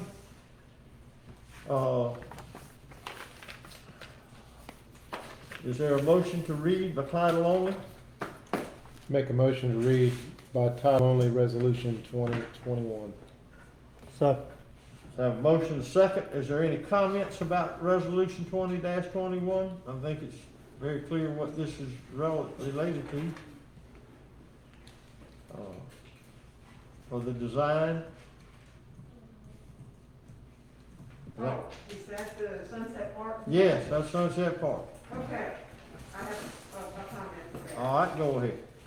In a previous meeting, and I can't remember when the meeting was, Sunset Park came up, this rebuild came up, and if you will recall, Kimberly Shope was here, and she made a comment quite adamantly that was seconded by all the women in the room.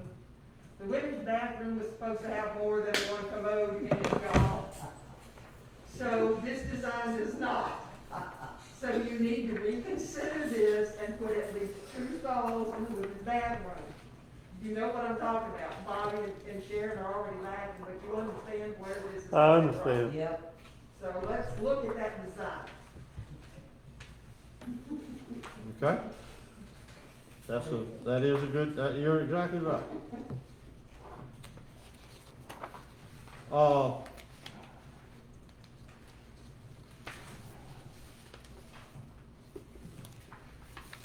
So noted? Mayor, if that is the direction, then the facility that's being designed increases in size, so don't know what effect it will have. Keep in mind, this is a rebuild through FEMA funds, and if we had 1 stall, all that FEMA's gonna fund is 1 stall, so we choose to do an additional stall, that is on the city's. But can't you work this in, because we had 2 pavilions, and we're only putting 1 pavilion back, can't you fudge some footage from that? We don't know the answer to that. You deal with FEMA, you hope and pray and cuss and do a little more and see what happens. But I think that's a valid point that we did discuss, and we felt that area was one that certainly deserved a larger bathroom facility. Was there two ladies' bathrooms in the old one?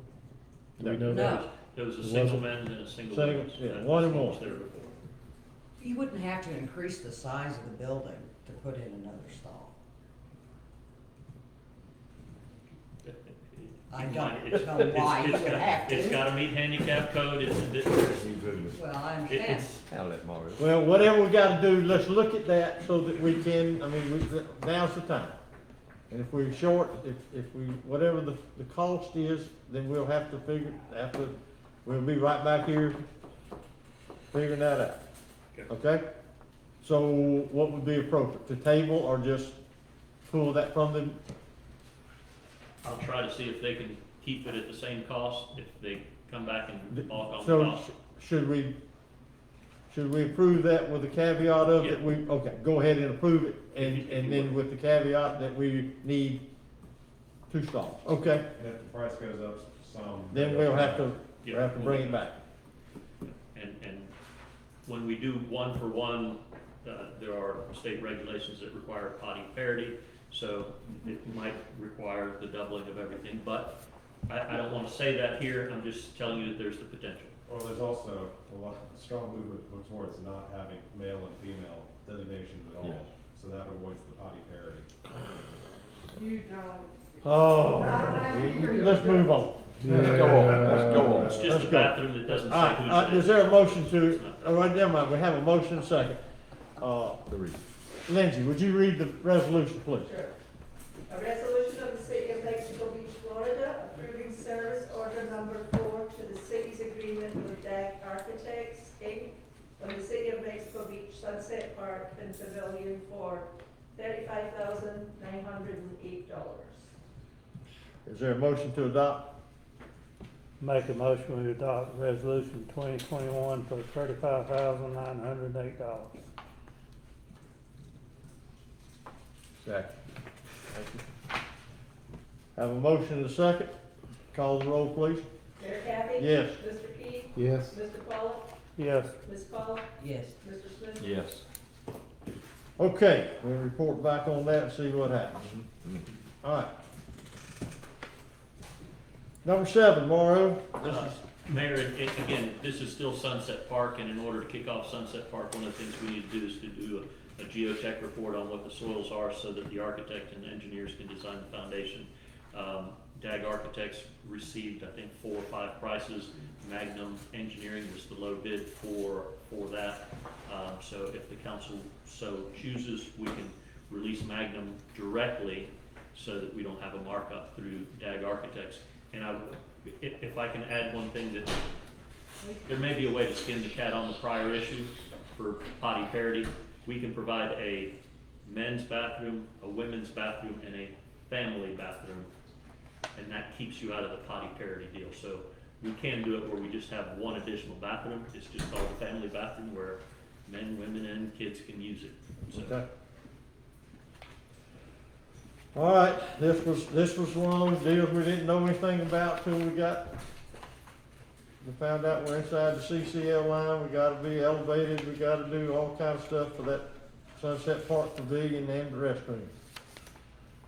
So we're gonna have to spend $3,000 to get a geotech survey to know where we're gonna find some good dirt. foundations, yeah. Amazing, but I can tell you it's gonna be mostly sand for no cost at all. Sorry.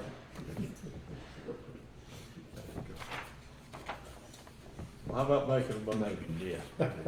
Let's do some, I'm.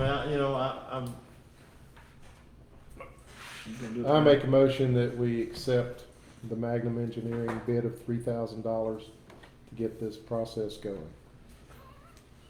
All right, Sunset. is there a motion and a second from anybody? Yes, second. Second, have a second? Questions? Call the roll, Lindsay, please. Mayor Kathy? Yes. Mr. Key? Yes. Mr. Pollock? Yes. Ms. Paul? Yes. Mr. Smith? Yes.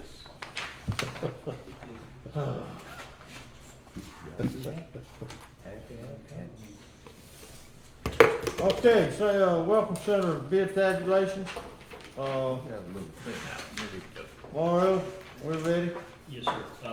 Mayor, the drawings were available. The council took a look at them over the last couple, 3 or 4 weeks. The bids went out. We received, I believe, six bids total. 2 were considered unresponsive because they didn't provide sufficient detail. Our apparent low bid is $431,000, which equates to $360 a square foot, which is the cost of building in Mexico Beach right now because of supply and demand. We had 3 bids that were right in that 430, 460, 460, and then a couple that were up there in 500 and 600,000. So the fact that we had 3 bids that were close means that it was a decent bid project. It is within the overall scheme of budgeting in that this provides some funds from FEMA, some funds from insurance, and then is within the range that we would typically be responsible for our portion of the match for the project. This is a 428 project, so, and this project was actually put together by FEMA, brought back to us. We reluctantly agreed to the price. It was as high as we could convince them to go, and it confirms that buildings are coming in higher than expected in this region, which is one of the reasons that you see so much prefab construction going on. only a 1,200 square foot building.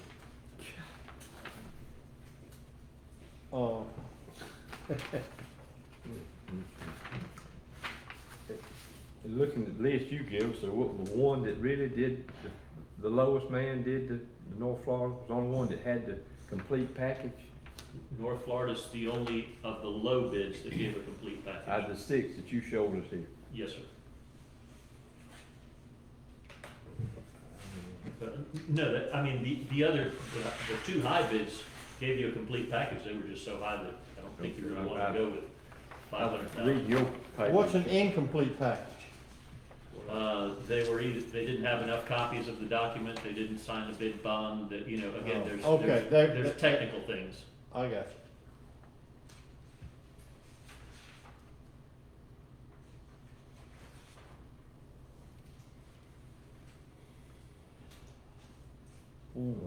All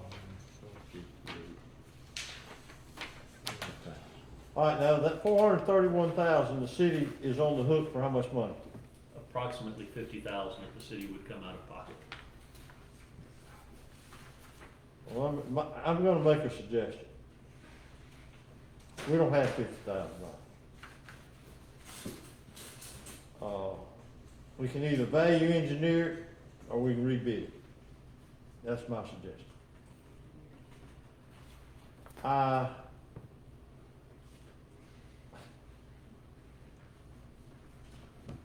We can't bid that we can't build that building for what the money that our insurance money and the FEMA money. I'm just not gonna be satisfied till we rebid it, or value engineer it. Now, I haven't talked to I haven't talked to you about it, I haven't talked to Kimberly about it. But, I mean, if we can, it was pretty bare bones when we started. It's not much of a building anyhow. I don't know what, I'm not saying we couldn't reach, but Mayor, if council wishes, I can go to the apparent low bid, which is this bidder, and go to them and ask them, you know, what things could be done to shave $50,000 off the project. That is within our means of doing things to the. yeah, oh yeah, we can value engineer it and find out. I thought we had a $50,000 grant toward this. Is that including that money going toward it? No grant for Welcome Center. Oh, the Welcome Center, yeah, it was Sunset Park. Yeah, Sunset Park. Right. Have you looked at modulars and doing this? There was a modular builder that was in the group of people that picked up the drawings, and I don't know if that's it. They could be building this thing off-site and bringing it here already, but I don't know. The architect did call 2 modular builders, and the modular builders basically only work when you specify it to their specifications, because they are that way. That's just a lot of money for a 1,200 square foot house, or building. Well, why don't we do this? Why don't we see what we can value engineer? Yeah, I'd say the top 3 anyway. And let's look at that. Well, we can only value engineer to the guy that does a little bit. You can't go. Well, I'm just saying, but if he won't do it, then why, we can't go to number 2? If the number 1 low man gives. The problem with number 2 and number 3 is that they did not submit They didn't qualified submit bids. a qualified bid. That's another reason that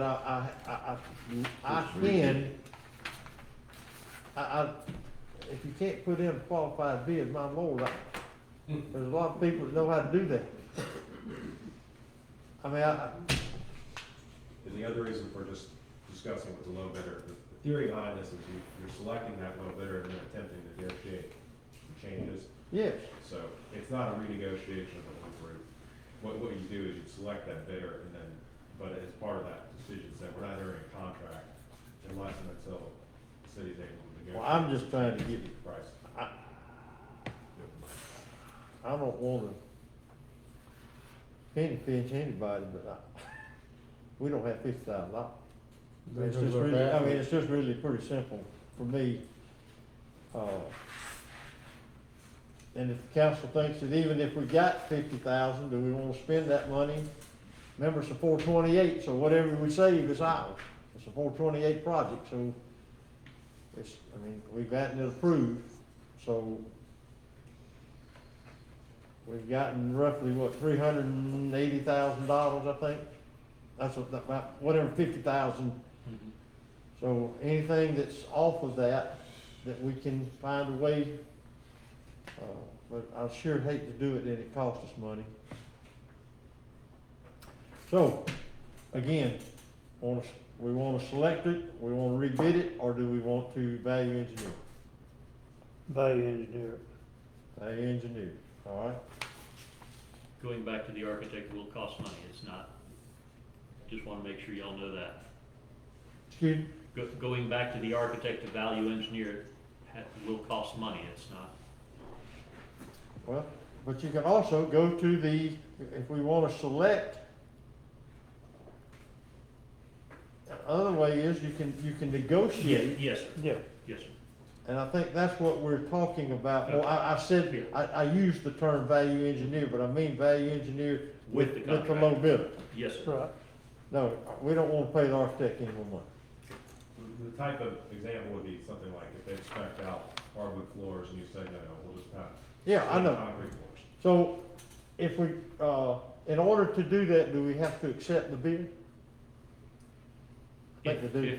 If you would accept the low bid with the goal of value engineering, Yeah, but what if we said, well, we can get it down where our part's only 40,000? I'm not gonna be satisfied with that. give me a goal of 60,000, 50. If you'll give me a goal, we'll work towards that goal.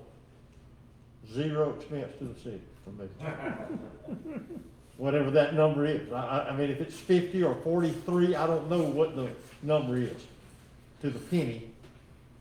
But, Do you want the project brought back to you to approve a contract based on Yeah, the extent of the reduction yeah, margin? can we do that? Yeah, you can select the low bidder today, but without authorization to enter the contract. Okay, that's what I want to do. What I want to do. So what is that, 11% you'd have to cut? I don't know, let's just see, you know, 10? yeah, It's 11%, wasn't it? yeah, about that. All right, so the motion then would be to accept the low bidder without authorization to move forward. Is that a correct? That works. I mean, that'll suffice, that everybody knows what we're doing? My wording was select a low bidder without authorization of staff to enter the contract. Okay, well, that's good enough, I like that better. Bobby had to say that. All right, do we have a motion?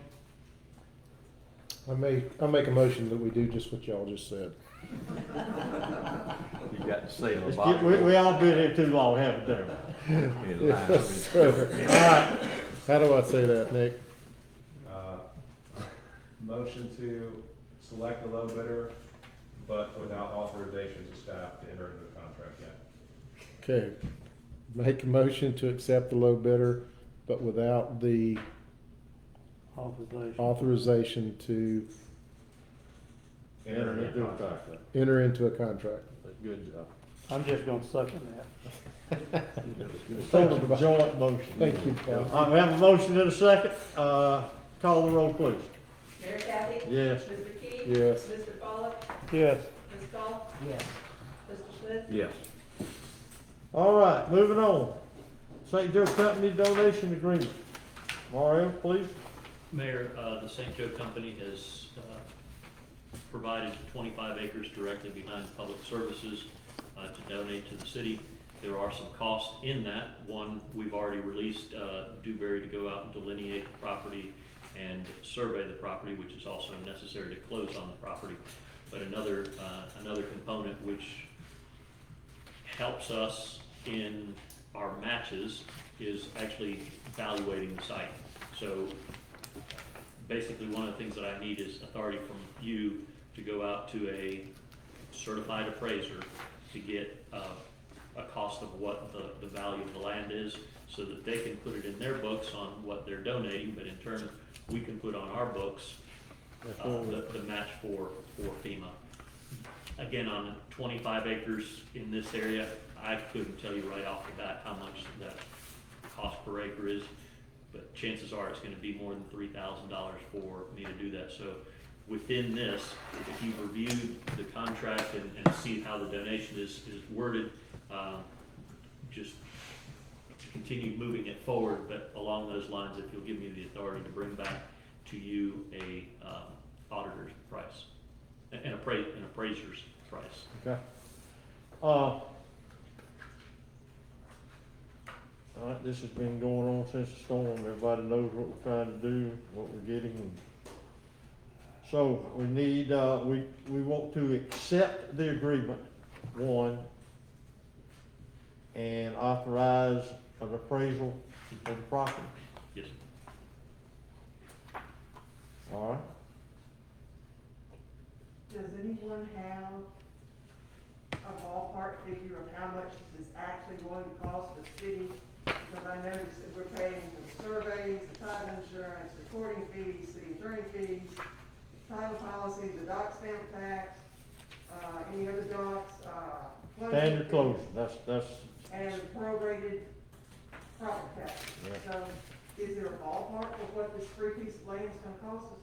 It really will depend a lot on what the The appraisal appraisal says, comes in. because the appraisal dictates what some of those numbers will be. right.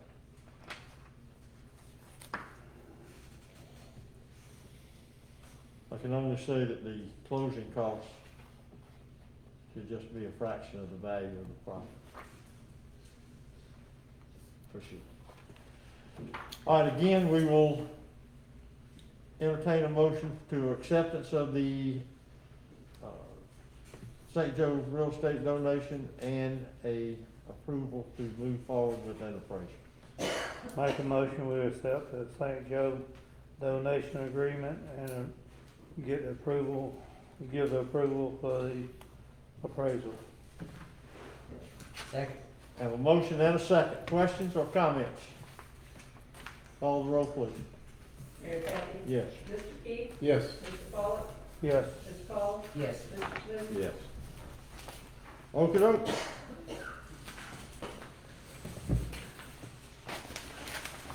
Department reports. Mr. Attorney, you have anything for us? Nothing today, sir. Well, we're gonna come back to you. If you okay with that? No worries. Do we have a financial report? I don't see Monique. Her smiling face is not here. I had told staff that based on the fact that we thought we were gonna have a full room, that they could stay there and monitor. If you'd like, I can get Kathy. Well, does she and- have, do they have reports or do you know? Well, I'll give you the short version if you'd like. We're working. what do y'all wanna do? Do y'all want to get them back in here or do you want to get the short version? Short version. Okay. All right, for financial, what you got? We are working on the budget. They are reconciling the books. The department heads are providing costs to Monique for her to put together. She is researching what monies have come in through the revenue side, and we're starting to put a budget together. One of the things that we have determined that is an issue is since Debbie was here, the whole coding of billing has not really happened because the people that were in charge did not understand the coding system. So one of the problems that we're having is, you know, a utility bill, for example. The utility bill should be coded to the water department if it was here for the pumps. It should be coded to a lift station if it went to the lift station, and all it got coded to was utilities. So we've got some major deciphering to do within those. So right now, we're leaning towards adopting a similar budget to what we did before the storm.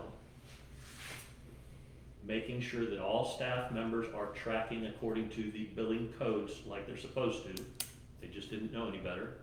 We kicked off a meeting yesterday and discussed the coding protocols, and we're initiating that so that from this point forward, everything is able to track so that each department will know how much they've utilized for utilities, and once they go over on utilities, it throws up a red flag. Right now, Mary's system does not throw up a red flag once you hit a budget line item. We need that system to be tracking from the onset. So the only real way to do that is for next year's budget for us to start with, these are the guidelines.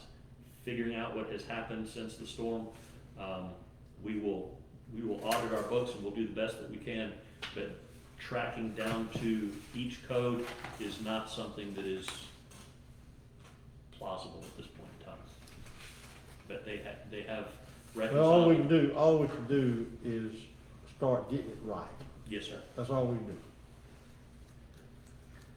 Living in the past doesn't get us anywhere. How is she doing?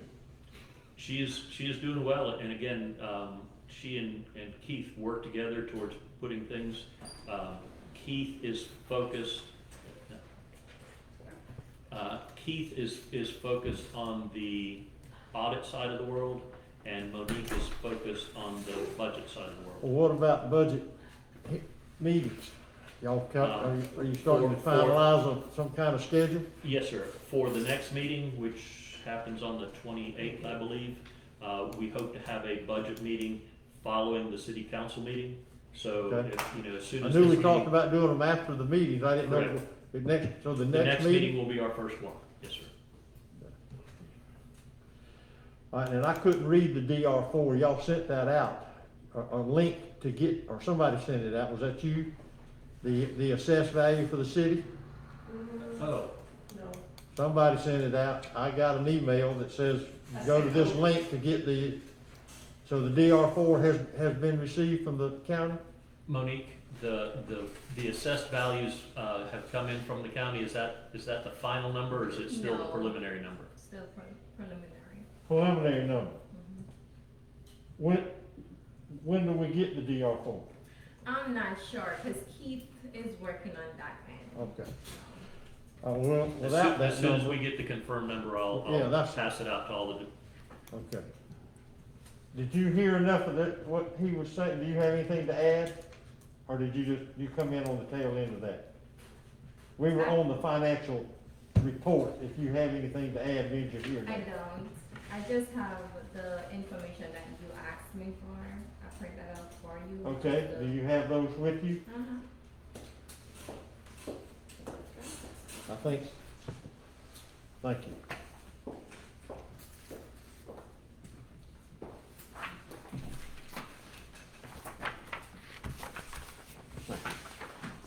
This isn't, excuse me.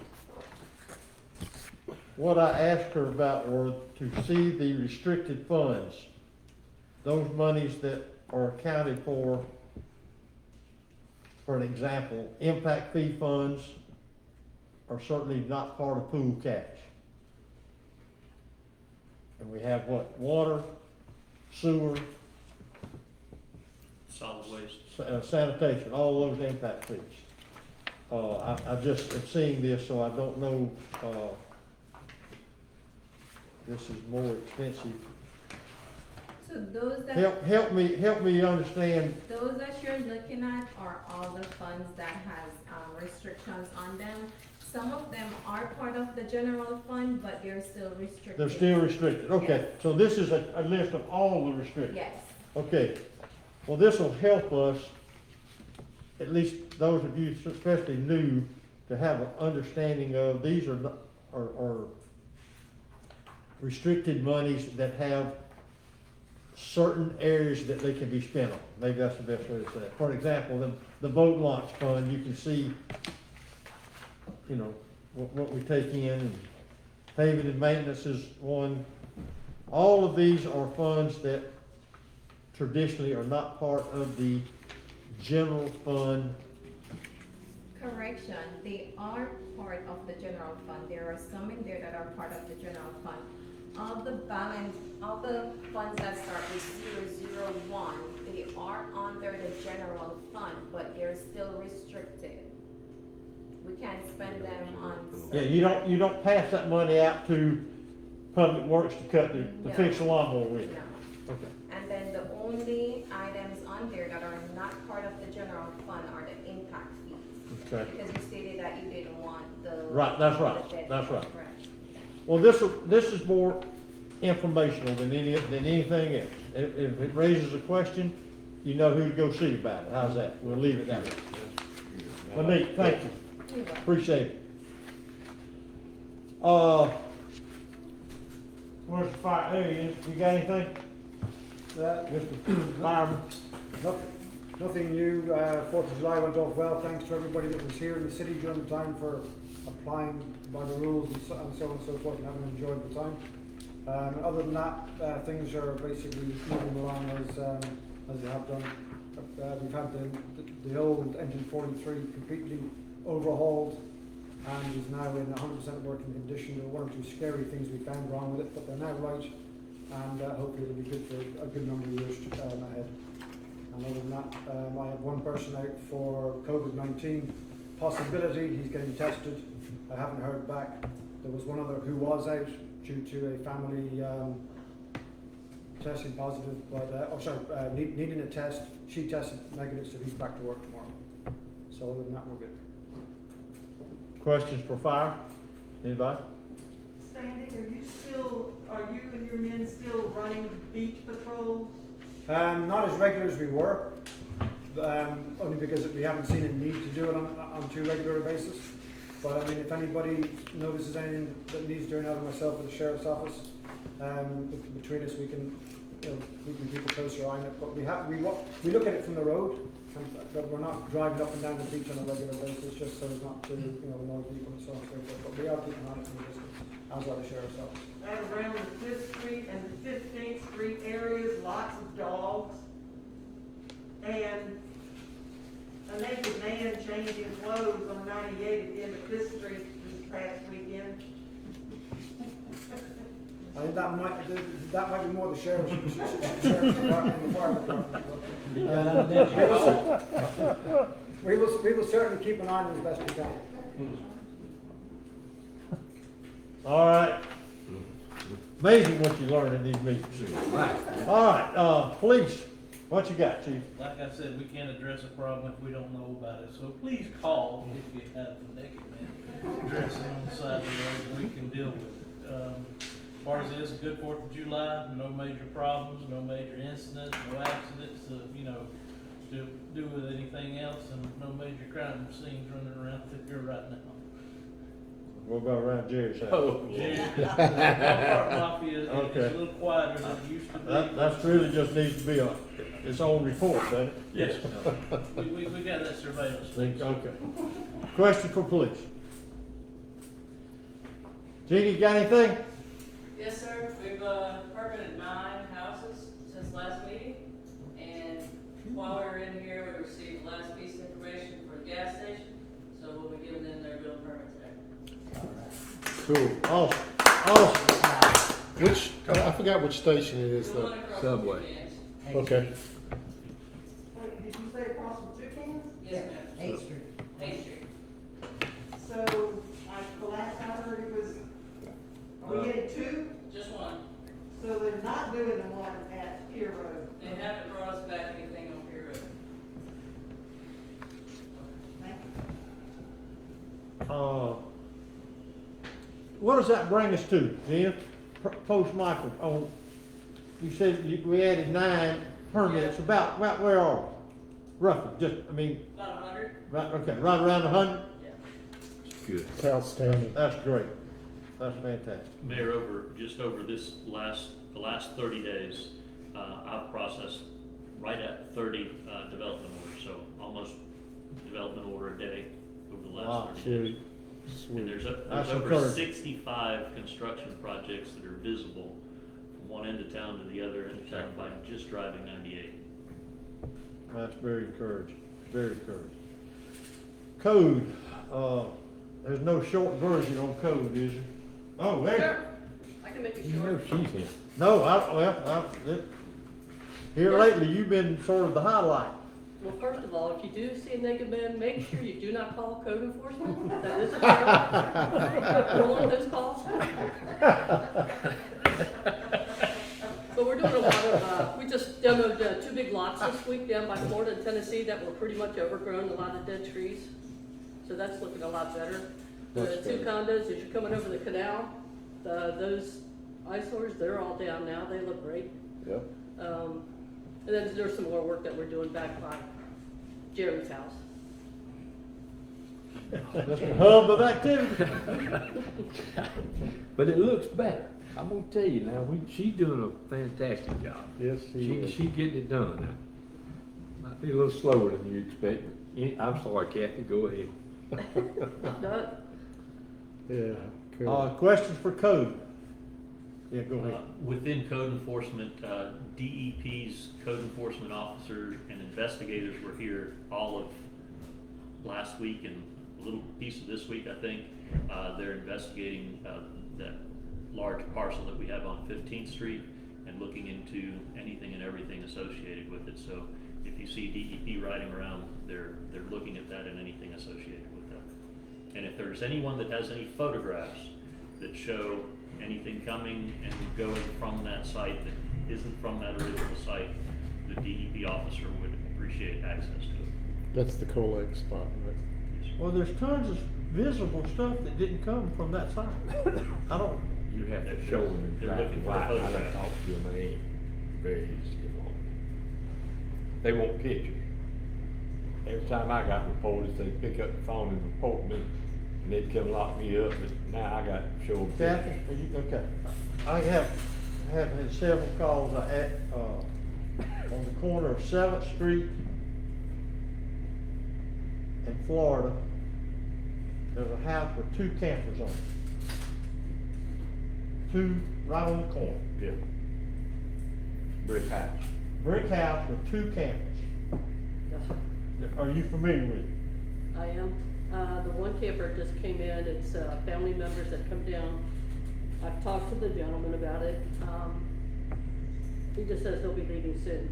But if you want me to address it further, I can.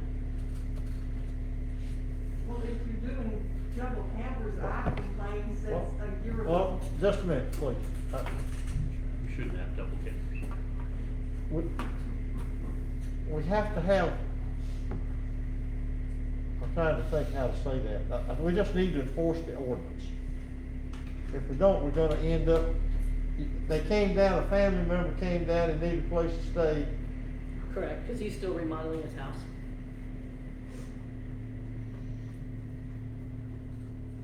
Well, we can't, We can't have 2 campers. well, I told him, I said, I didn't know, so I rode over there and there's 2 campers there, and I said, well, and a house. So, if we just need to look at that. How about the one inside the fence?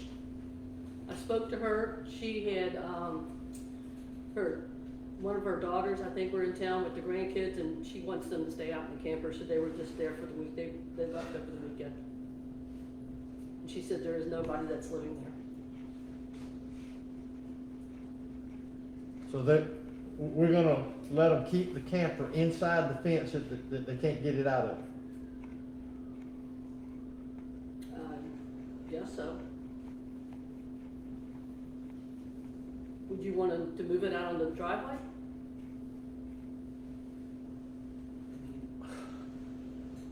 I mean, it's clearly, it's used as an apartment. It's set up, it's been set up. Where is this?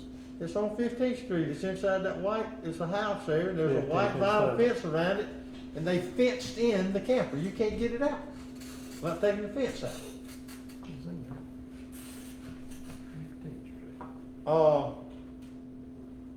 Once the house is open and operational, they've got their CO for their house, their camper should be revoked.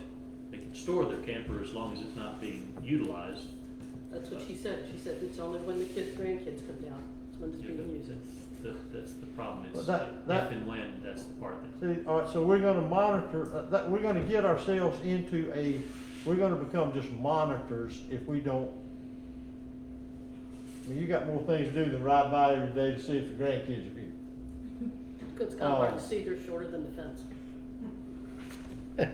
So, we just need to, that has to be, so it's gonna be, in other words, that camper is just a permanent structure because it can't come out. That's not, I think we're gonna have a problem there. You could give me a drone, I could do that.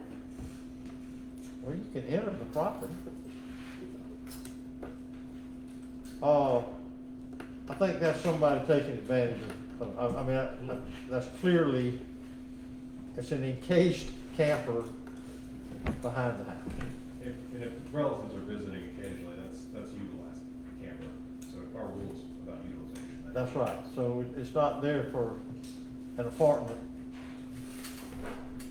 I guess we're making a lot of, we're trying to do the right thing, and we have to stay on those things. So Mario, that needs to be looked at, Kathy, that needs to be looked at.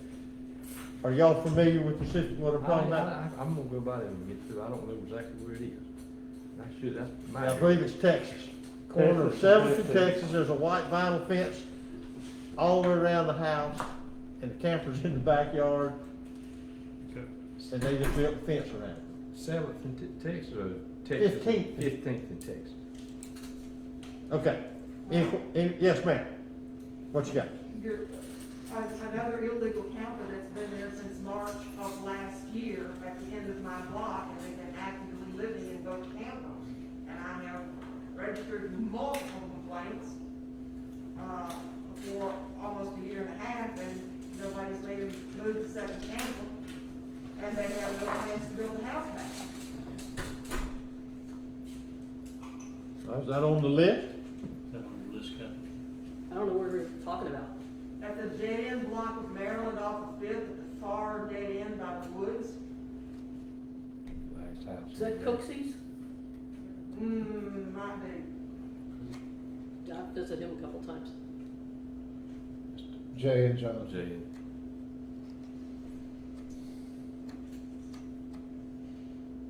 And they also use it as a commercial parking lot for all their trailers and.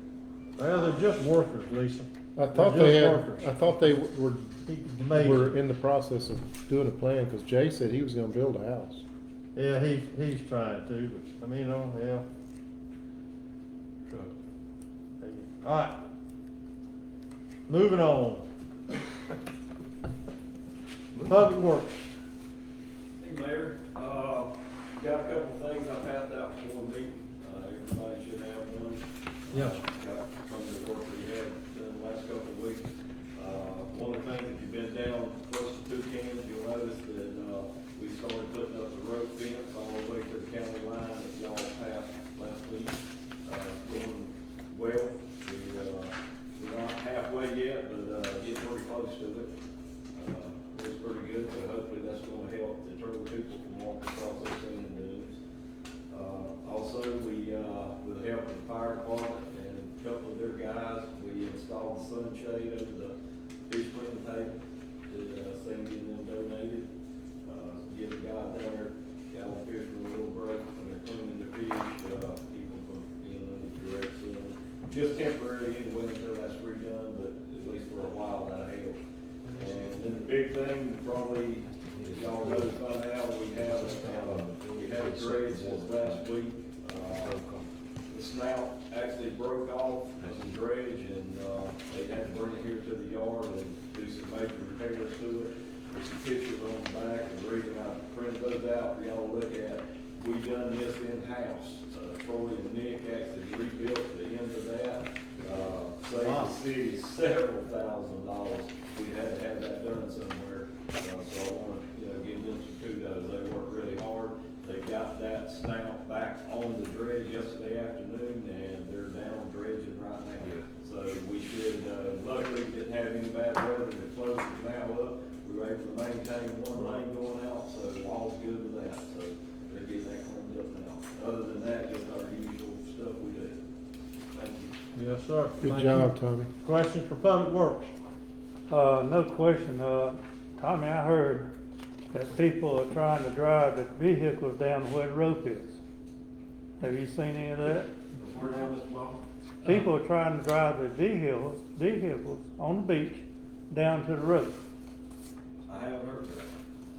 I got a report from the sheriff's office that they've pulled 2 or 3 trucks that are, again, I don't know that the intent of the rope was not for people to drive all the way down to the rope, but some people have now driven all the way down to the rope, and I don't care how good your pickup truck is, if you don't know how to drive on the sand, you're gonna bury it, especially going back uphill. So there've been 3 or 4 people that have been towed off of the dunes that have been driving down to the dunes. So they were down on the end of it, they didn't get up on the the dune. Yeah, no, they're getting down to where the They road. thought they should do that? Well, we've had some of them that pull off on the side of the road and try to circle around. We've had different ones and everything, but it's sand.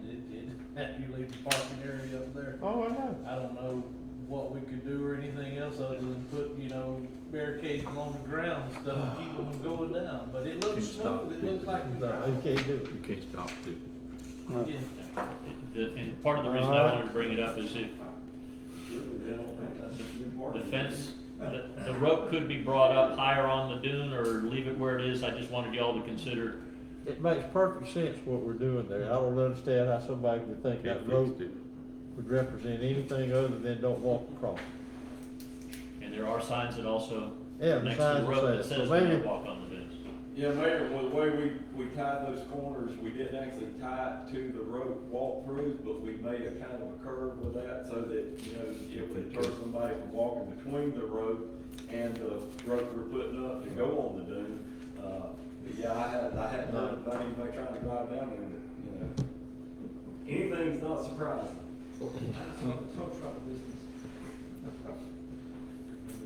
But the rope is. Oh, Lord. All right. What else we got on that? Nothing. Thank you, Tom. Okay, Josh, you got anything for us? Yes, sir. I got a list. That's good.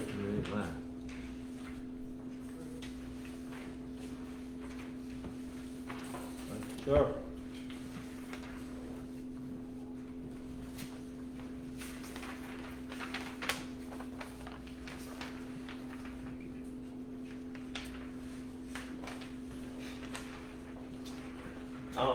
Just wanted to make a quick run through on all the work that we've got going right now. First one is the dedicated beach landscaping. I'm working on securing 3 proposals for that. I spent last week speaking with DOT about that, trying to define a scope, and believe it or not, there is really no defined scope from DOT other than landscaping along 98, so it was left up to us to help define a scope. So that scope has been broadly defined as basically from 386 to the Toucans parking on the east side of the highway. We'll leave enough room for parallel parking to be done along the roadway, and basically we'll look at native vegetation and palm trees like we had before. Up to the walkovers, I did suggest a little additional landscaping around the walkovers to dress those areas up. And I also added the Welcome to Mexico Beach signage on this side of the city as well. So that was our scope that we helped define. Everybody has the same information, so we should be collecting those proposals this week for design on that. Good. Municipal complex, Mario spoke about that a little earlier as far as the wetland delineation. So our scope was to survey the wetland delineation and then actually placing the concept plan onto the site to see how it fits the site. We'll start the delineation on 7/16, finish early in the week of 7/20, and we should also be able to have the survey completed that week. So within the next couple of weeks, we'll be finished with the wetland delineation and the survey, and we'll be moving forward to the site geometry portion of that scope.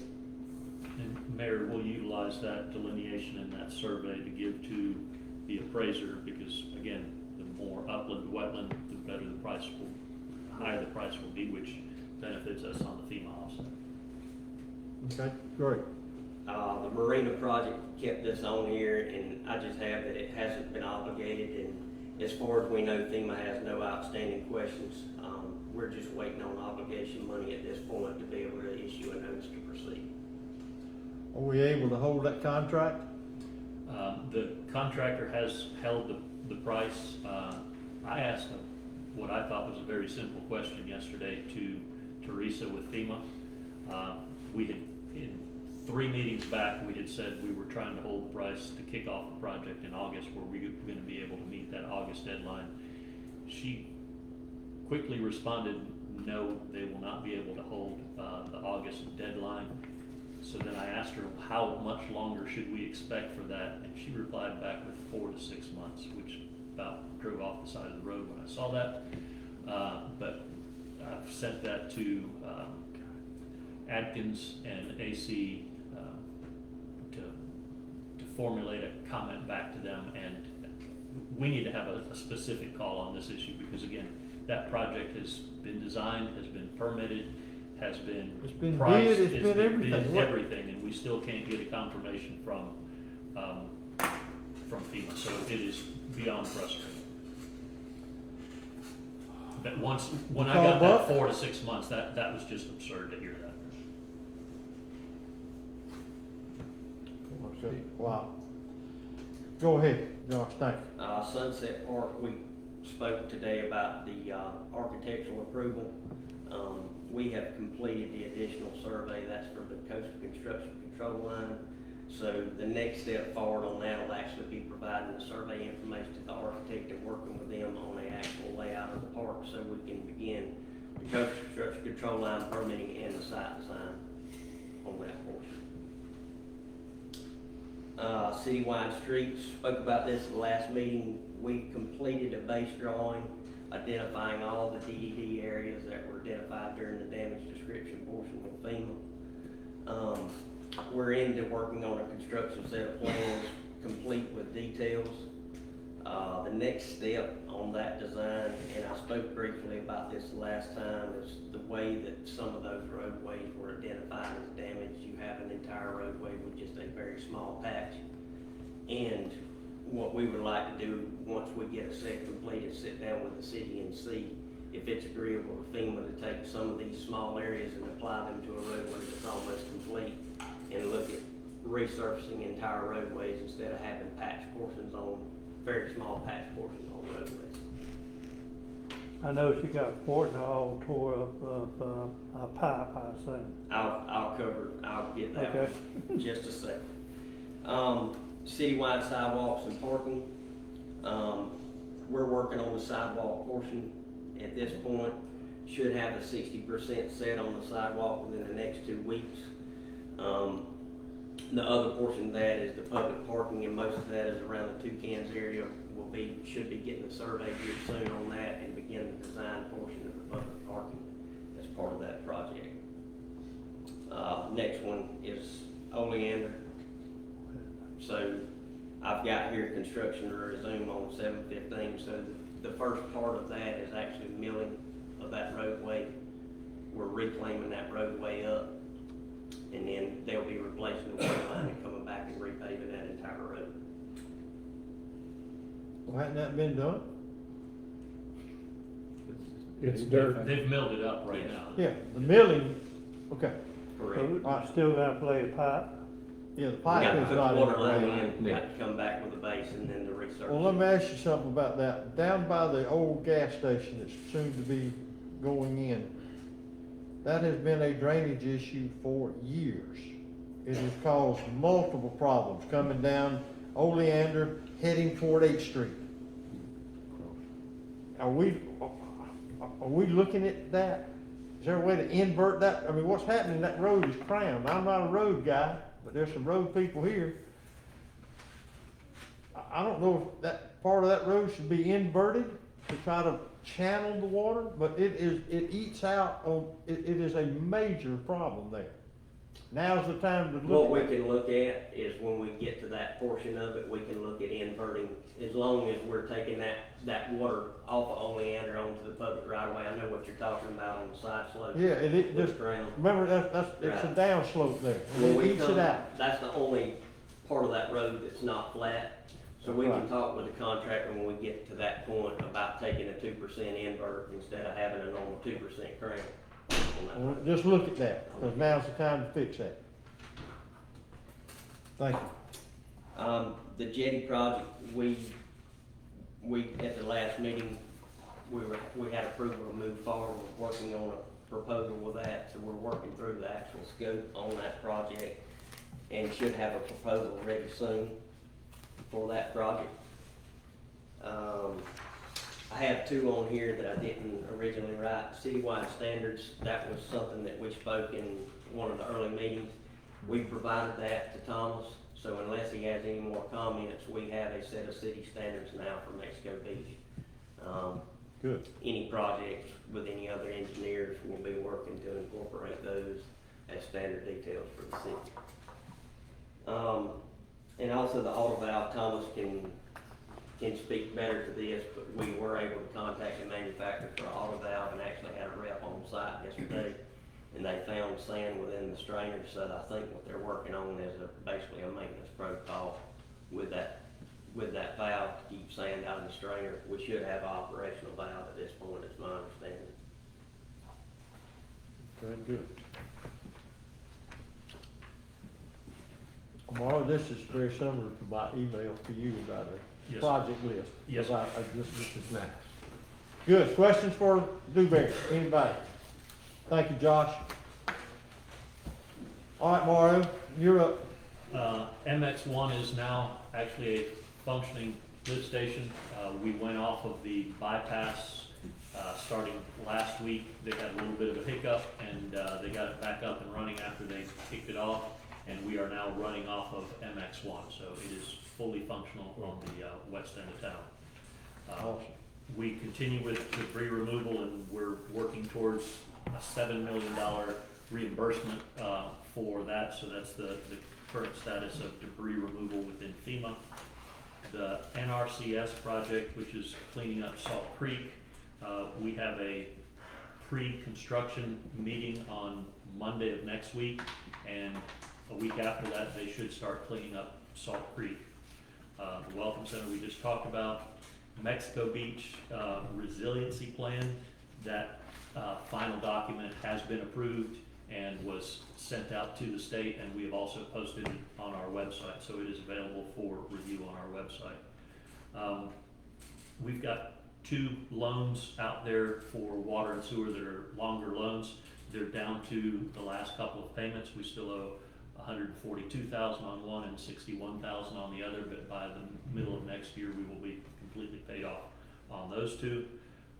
The pier legislative funds that came through the state, we have $500,000 to purchase land adjacent to the pier to complement the pier. We've received the state's guidelines on what we can and cannot do. You've got to be very particular on how you procure land so that you don't trigger anything that kicks off us doing any kind of a take. So that information has been passed on to Nick, and we are working on that. I mentioned budget, townhomes. Is that all that money's for? That's the only thing it can be used for? Yes, sir. It is restricted to the purchase of land to complement the pier. The townhome ordinance that we've been working on, we now have a map, thanks to Alora and the county for putting it together. So I should have a map that I can circulate to you here shortly on the townhome parcels, and please take a look at it because it's very specific on the parcels. Once we approve that drawing, we will then send that notice out to those owners and post it on a public website so that we can cover our bases to the best of our abilities. The sand bypass grant, which is another, I believe it's a $500,000 grant that is working in conjunction with the TDC. We brought that grant back up. There are reimbursements for designs that Dewberry and MBR or MBM, I forget the consulting company that does. MRD. Close. Yeah. MRD, we've kicked that back off so that we can start actually getting paid for the design funds that we've done, but then also Dewberry is pulling up their surveys pre-storm, post-storm for the sand trap on the west side, and then also we've provided all the data for all the sand that we've pulled out from the channel itself, so that we can start getting funds back on that $800,000, and then MBR is putting together design drawings so that we can take the sand that we have accumulated from the channel and the sand trap and start distributing it along our beach. So we've got to have a approve design and then approve DEP permit to take and transfer that sand up and down the beach. So that'll be basically a haul project. They did mention that not having the pier makes it easier to make the haul down the beach, so they don't have to bypass the pier. Municipal complex, I mentioned, the tower is at work. They have delineated the wetlands on the tower, and I am working with the St. Joe company to finalize this agreement. There is a letter that all the municipalities are joining together to send to the Fed and the state, basically expressing everyone's frustration on the whole funding process. There is new legislation on food trucks that was adopted by the governor about a month or so ago. It does have some repercussions to us, but our rules and regulations can still keep it within reason. Some of the things that we will probably bring back to you is, and again, Alora gave us, I think, what St. Augustine is doing, which basically said that you cannot put a food truck on a vacant lot, or you can put a food truck where there used to be a restaurant. Again, some rules and regulations, because right now, the way that the legislature wrote it, it's a free-for-all for food trucks, and there's almost no restrictions. So staff will be coming back to council with some regulations on that. Dredging on the canal is still the nightmare it's been. We did go back to FEMA on the marina retaining wall. When Sam was here, they did a takeoff on the retaining wall, and they did the inside of the radius as opposed to the outside of the radius, and we're getting short at about 50 feet. Dina has sat here and argued until she's blue in the face. It's not gaining any ground, so we've given up on the additional retaining wall. As was mentioned earlier, the gas station permit to go through. Mexico Beach has some additional, yes? They gave us the damaged section of wall, they're just not saying that we can, that it's cost effective to go back and put the steel sheet top. Okay. So they did say they would. They're reimbursing bring us that for the wall, they're full just not letting us upgrade from wood to steel, which was what we were hopeful. Mexico Beach Reef Association, they have the Shoals Reef. We needed to re-up that permit, so I signed off on that permit. It's no cost to us, it's just making sure that we're still good with that. The beach dune rope we all know about, the lawsuit we know about. FEMA is working with us on the whole A&E side of pulling 428 projects so that we can do the architectural engineering, which is what we've been doing with the municipal center and Sunset Park. Florida Communities Trust, we do have a Florida Communities Trust grant, and it is on Parker parcel that's on the east end of the beach, and we owe them a report. It should be fairly simple. We'll end up sending them a photograph of what that section of the beach looked like right after the storm, and then after we rebuilt the dune walkovers, dunes, and vegetation. So they should feel good that we've done some things there. That's my quick run through on things that are going on. Okay, well, we got this letter about the Civic Center. Are you gonna Yes, cover sir. that? One of the questions that you had 2 meetings ago, actually, was to get a price for the Civic Center parcel. We tasked Zach Childs with that endeavor, and unfortunately, right after we tasked him with that, he came down with COVID. He has isolated himself from his family and everything, and he's recovering from that. He was able to get on the internet and do some work, and he came back with, he says it's very complex, as it's not your standard parcel. A lot of our commercial allows residential, which tends to jack the price up because residential is still a hot commodity here. He recommends somewhere between $70,000 and $100,000 for that parcel, mainly because of all the restrictions that come with that parcel. And he also put in the bottom of this, and he called me about it to make sure that we remembered that the Nanook listing had expired, and he thinks that we would be well advised to extend that listing.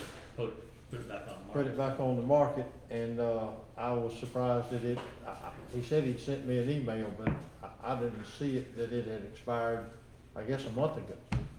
But anyway, we need to get that back on the market. Does that require, before we get to the Civic Center thing, does that require to up that listing? Is that a motion, or is it just a matter of notifying to put it back? We already had it on there, the listing expired. What do you do there, Nick? The only reason for a motion is if you have a cost involved that would be something Mario's uncomfortable approving.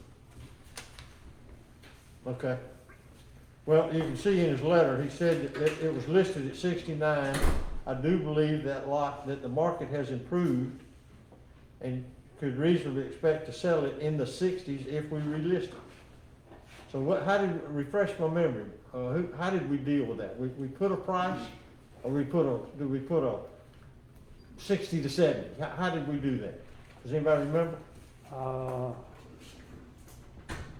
I don't remember. I thought we just put a flat price. We put a flat price, is that what we did? What did we sell it? We didn't sell it for what? 50 something? No. On there was two lands on two, we're talking about the two lots, where the waiver was. Yeah. Well, Mario, if you would, we authorize you to relist it. Okay. And I don't recall how we did that, but whatever how it was listed, we just need to re-up that. And we talked about the Civic Center property for months. What do we want to do there? Give some direction to him. Okay, Zach saying between 70 and 100, is that the whole? Yeah, that's what that's the letter he sent us. Let's split the difference. All right, what does the council want to do?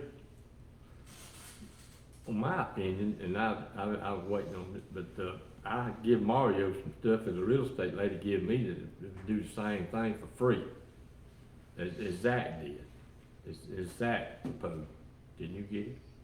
Yes, sir, I have the information, but I had received direction to go with Zach if you want me to get an alternate from this other lady. Well, Zach doesn't charge. This lady won't either. Oh. But she just wanted to offer. She said, I won't charge either. I like to list them. So, in my opinion, and I like Zach, and he's done good.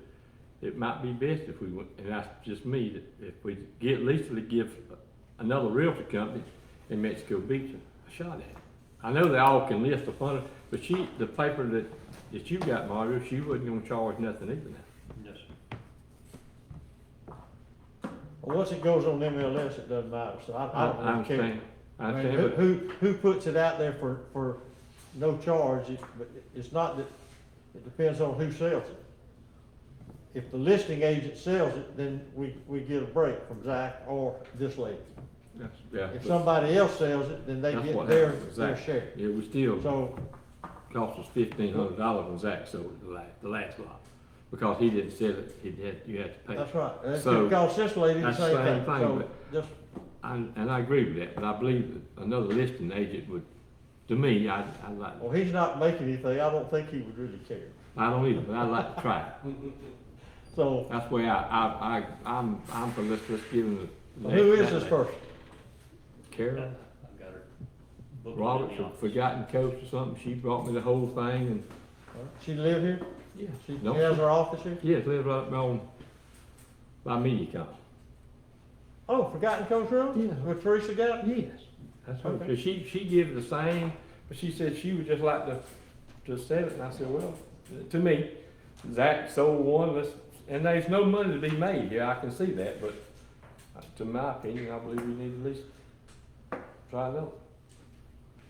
And if we don't. What do y'all wanna do? Yeah, what do y'all want? Yeah, let's, and first of all, what are we gonna list it for, and who puts it on the MLS is sort of a nickel dime. How close is this one to the other one? What do you mean? To the one that we already sold? We're talking about two pieces of property. We're relisting the Van Ook lot. Okay. That's already done. This is the Civic Center property that we have spent Oh, okay, months and months trying to, so we're just relisting Nanook and we're gonna, now we're gonna Well, I've bought and sold property, and I can tell you one thing, you can always lower the price, but you can't raise it. All right, so Put we it on gotta, the we market. gotta give Mario some direction on what we're gonna list it Put it for. on there for 100. What did we sell the end of the place? They're gonna offer. The other, beside it, you don't know? I don't remember. I remember the La La Lane property. The La La Lane. La La Lane is completely different from the The commercial. stick, I understand, but we still got to list both of them, right? Well, we're gonna relist this one to system. Relisting that one was Zach, and this other one's probably one of the other lady. So the specifics I on the don't know. property, there's some unusual things about it to recall. The first is that it must be commercial under our shopping center rules. Second is that we have determined that there would not need to be any parking provided on site as long as they're not increasing the square footage of the prior building. So that's valuable. Usually it's difficult to come up with space for parking here. And then lastly, it's a fairly shallow lot. So that's your parameters on that lot. $100,000, and because they're gonna offer if it's high. Well, that's fine. Look, I'd say let's that's- just put something, whatever we I want make a to. motion, we do it for $100,000. I'll put it up for 100 and list it with whoever, again. What's on this property now? What are we talking about? Nothing. It used to be the city center. Well, it may have a concrete Okay, slab. all right. It's the old, surely everybody remembers what, Back behind. it's Yeah, the behind. old Civic Center All right. footprint. All right. All right, have we gotten that all confused and everybody ready? I'm ready. Okay, you make a motion for I $100,000. make a motion, we list it for $100,000. Okay, Second. second. Any comments, questions? Any opposition to listing the property for $100,000? But let the record reflect the past 5-0. I have one question about the boat ramp lease. We got it, did we get our extension? I have not heard back from, Bridget, but I know that she is working on it. All right, well, I would suggest that we touch base with them and tell them that we would like our boat, lease language. When can we expect? And when can we expect to get the movement on the boat ramp additional 3 acres? Parking, when can we expect to get that? What will Go ahead. what will the boat ramp lease extension, I don't follow that, I thought it was renewable every X number of years. When But is it's it? not time for it to be renewed, but they agreed to extend it for 10 years. An additional 10 years. Okay, In midterm, the lease is about 11 years old.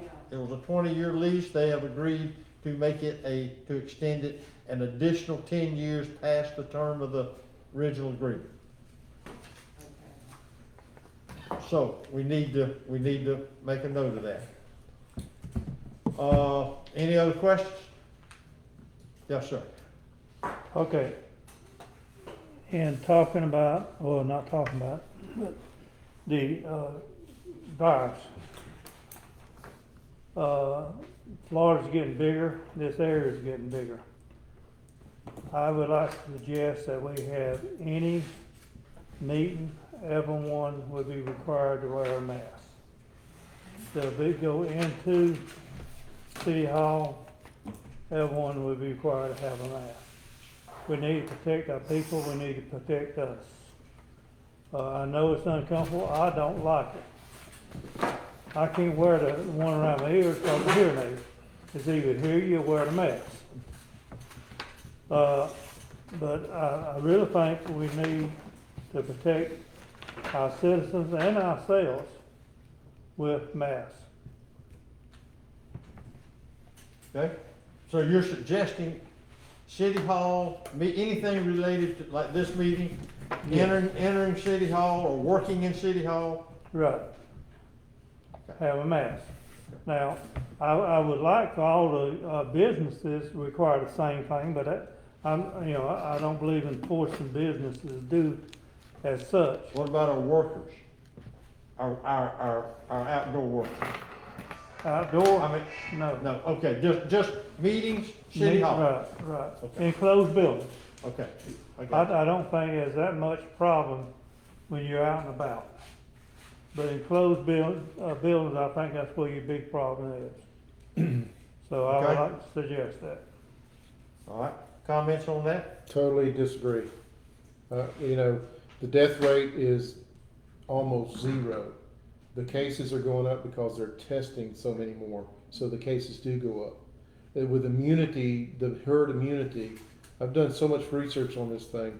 You know, for people wearing masks, they're actually hurting themselves. It's just like getting your thermometer taken on the way in here. If I'm sick, I'm an adult, I'm gonna stay home. And if I get sick, I'm gonna call y'all and say, look, I'm sick, I'm not coming around anybody, cause I don't wanna, but to force people to wear a mask is one more civil liberty that they're taking away from you. And I don't feel good about taking away from anybody. I think we should all be adults, and if you're sick, stay home, just like we did it for thousands of years. If you're sick, don't go around people. So I'm totally against it, period, zero. I'm not gonna wear a mask. If y'all do that, then I'm gonna have to just, I don't know what I'm gonna do, but I ain't wearing no mask, I'm gonna just tell you. I don't Well, want you just sick, Bobby. because you feel that you've been infringed upon, you're infringing on other people. You don't know if you're sick or not. So- You could be given to somebody else. So- So don't give it as infringed. But you're infringing I'm on me sorry. to tell me to wear a mask. No, I'm protecting myself. You got a mask on, so Right. why Well, should I let's do wear a this. mask? Let's find out if there's a reason to, Sharon, do you have a comment on whether that would be what you feel about that? I really don't think we need to do that. I just really don't. I agree with Daryl. Me too. I'm like that. I mean, and I love you to death, Bobby, but if you think you're gonna be sticking out too, but beside me, if y'all were, and when I say y'all two sit beside me now, then I wouldn't come. All right, well, I'll just tell you, that way we'll all know how we all feel. I think it's a responsible thing to do, given the conditions that the world's in, and I got mine on. Yes, I'm proud. Bobby too, but I'm not. You don't like need to that. be proud of it. I'm Yeah, just I asking you to be proud of it. I won't be proud. All right, we got anything else? Bobby, you got any more comments? That's not going, that didn't work. It didn't work, and if that's the way you choose, that's fine. But if Joe Blow comes in here sick, and you get sick, don't you say a word to anybody else. Jerry, you got anything? Because it's his Let's place go to home. wear, not wear one. Bobby, we gonna still argue about it. I love you. I'm sorry. Darryl, you got anything else? No, You sir, got I any- don't. Sharon, you have any comments? No. Last call. Motion for adjournment. Thank you everyone for coming.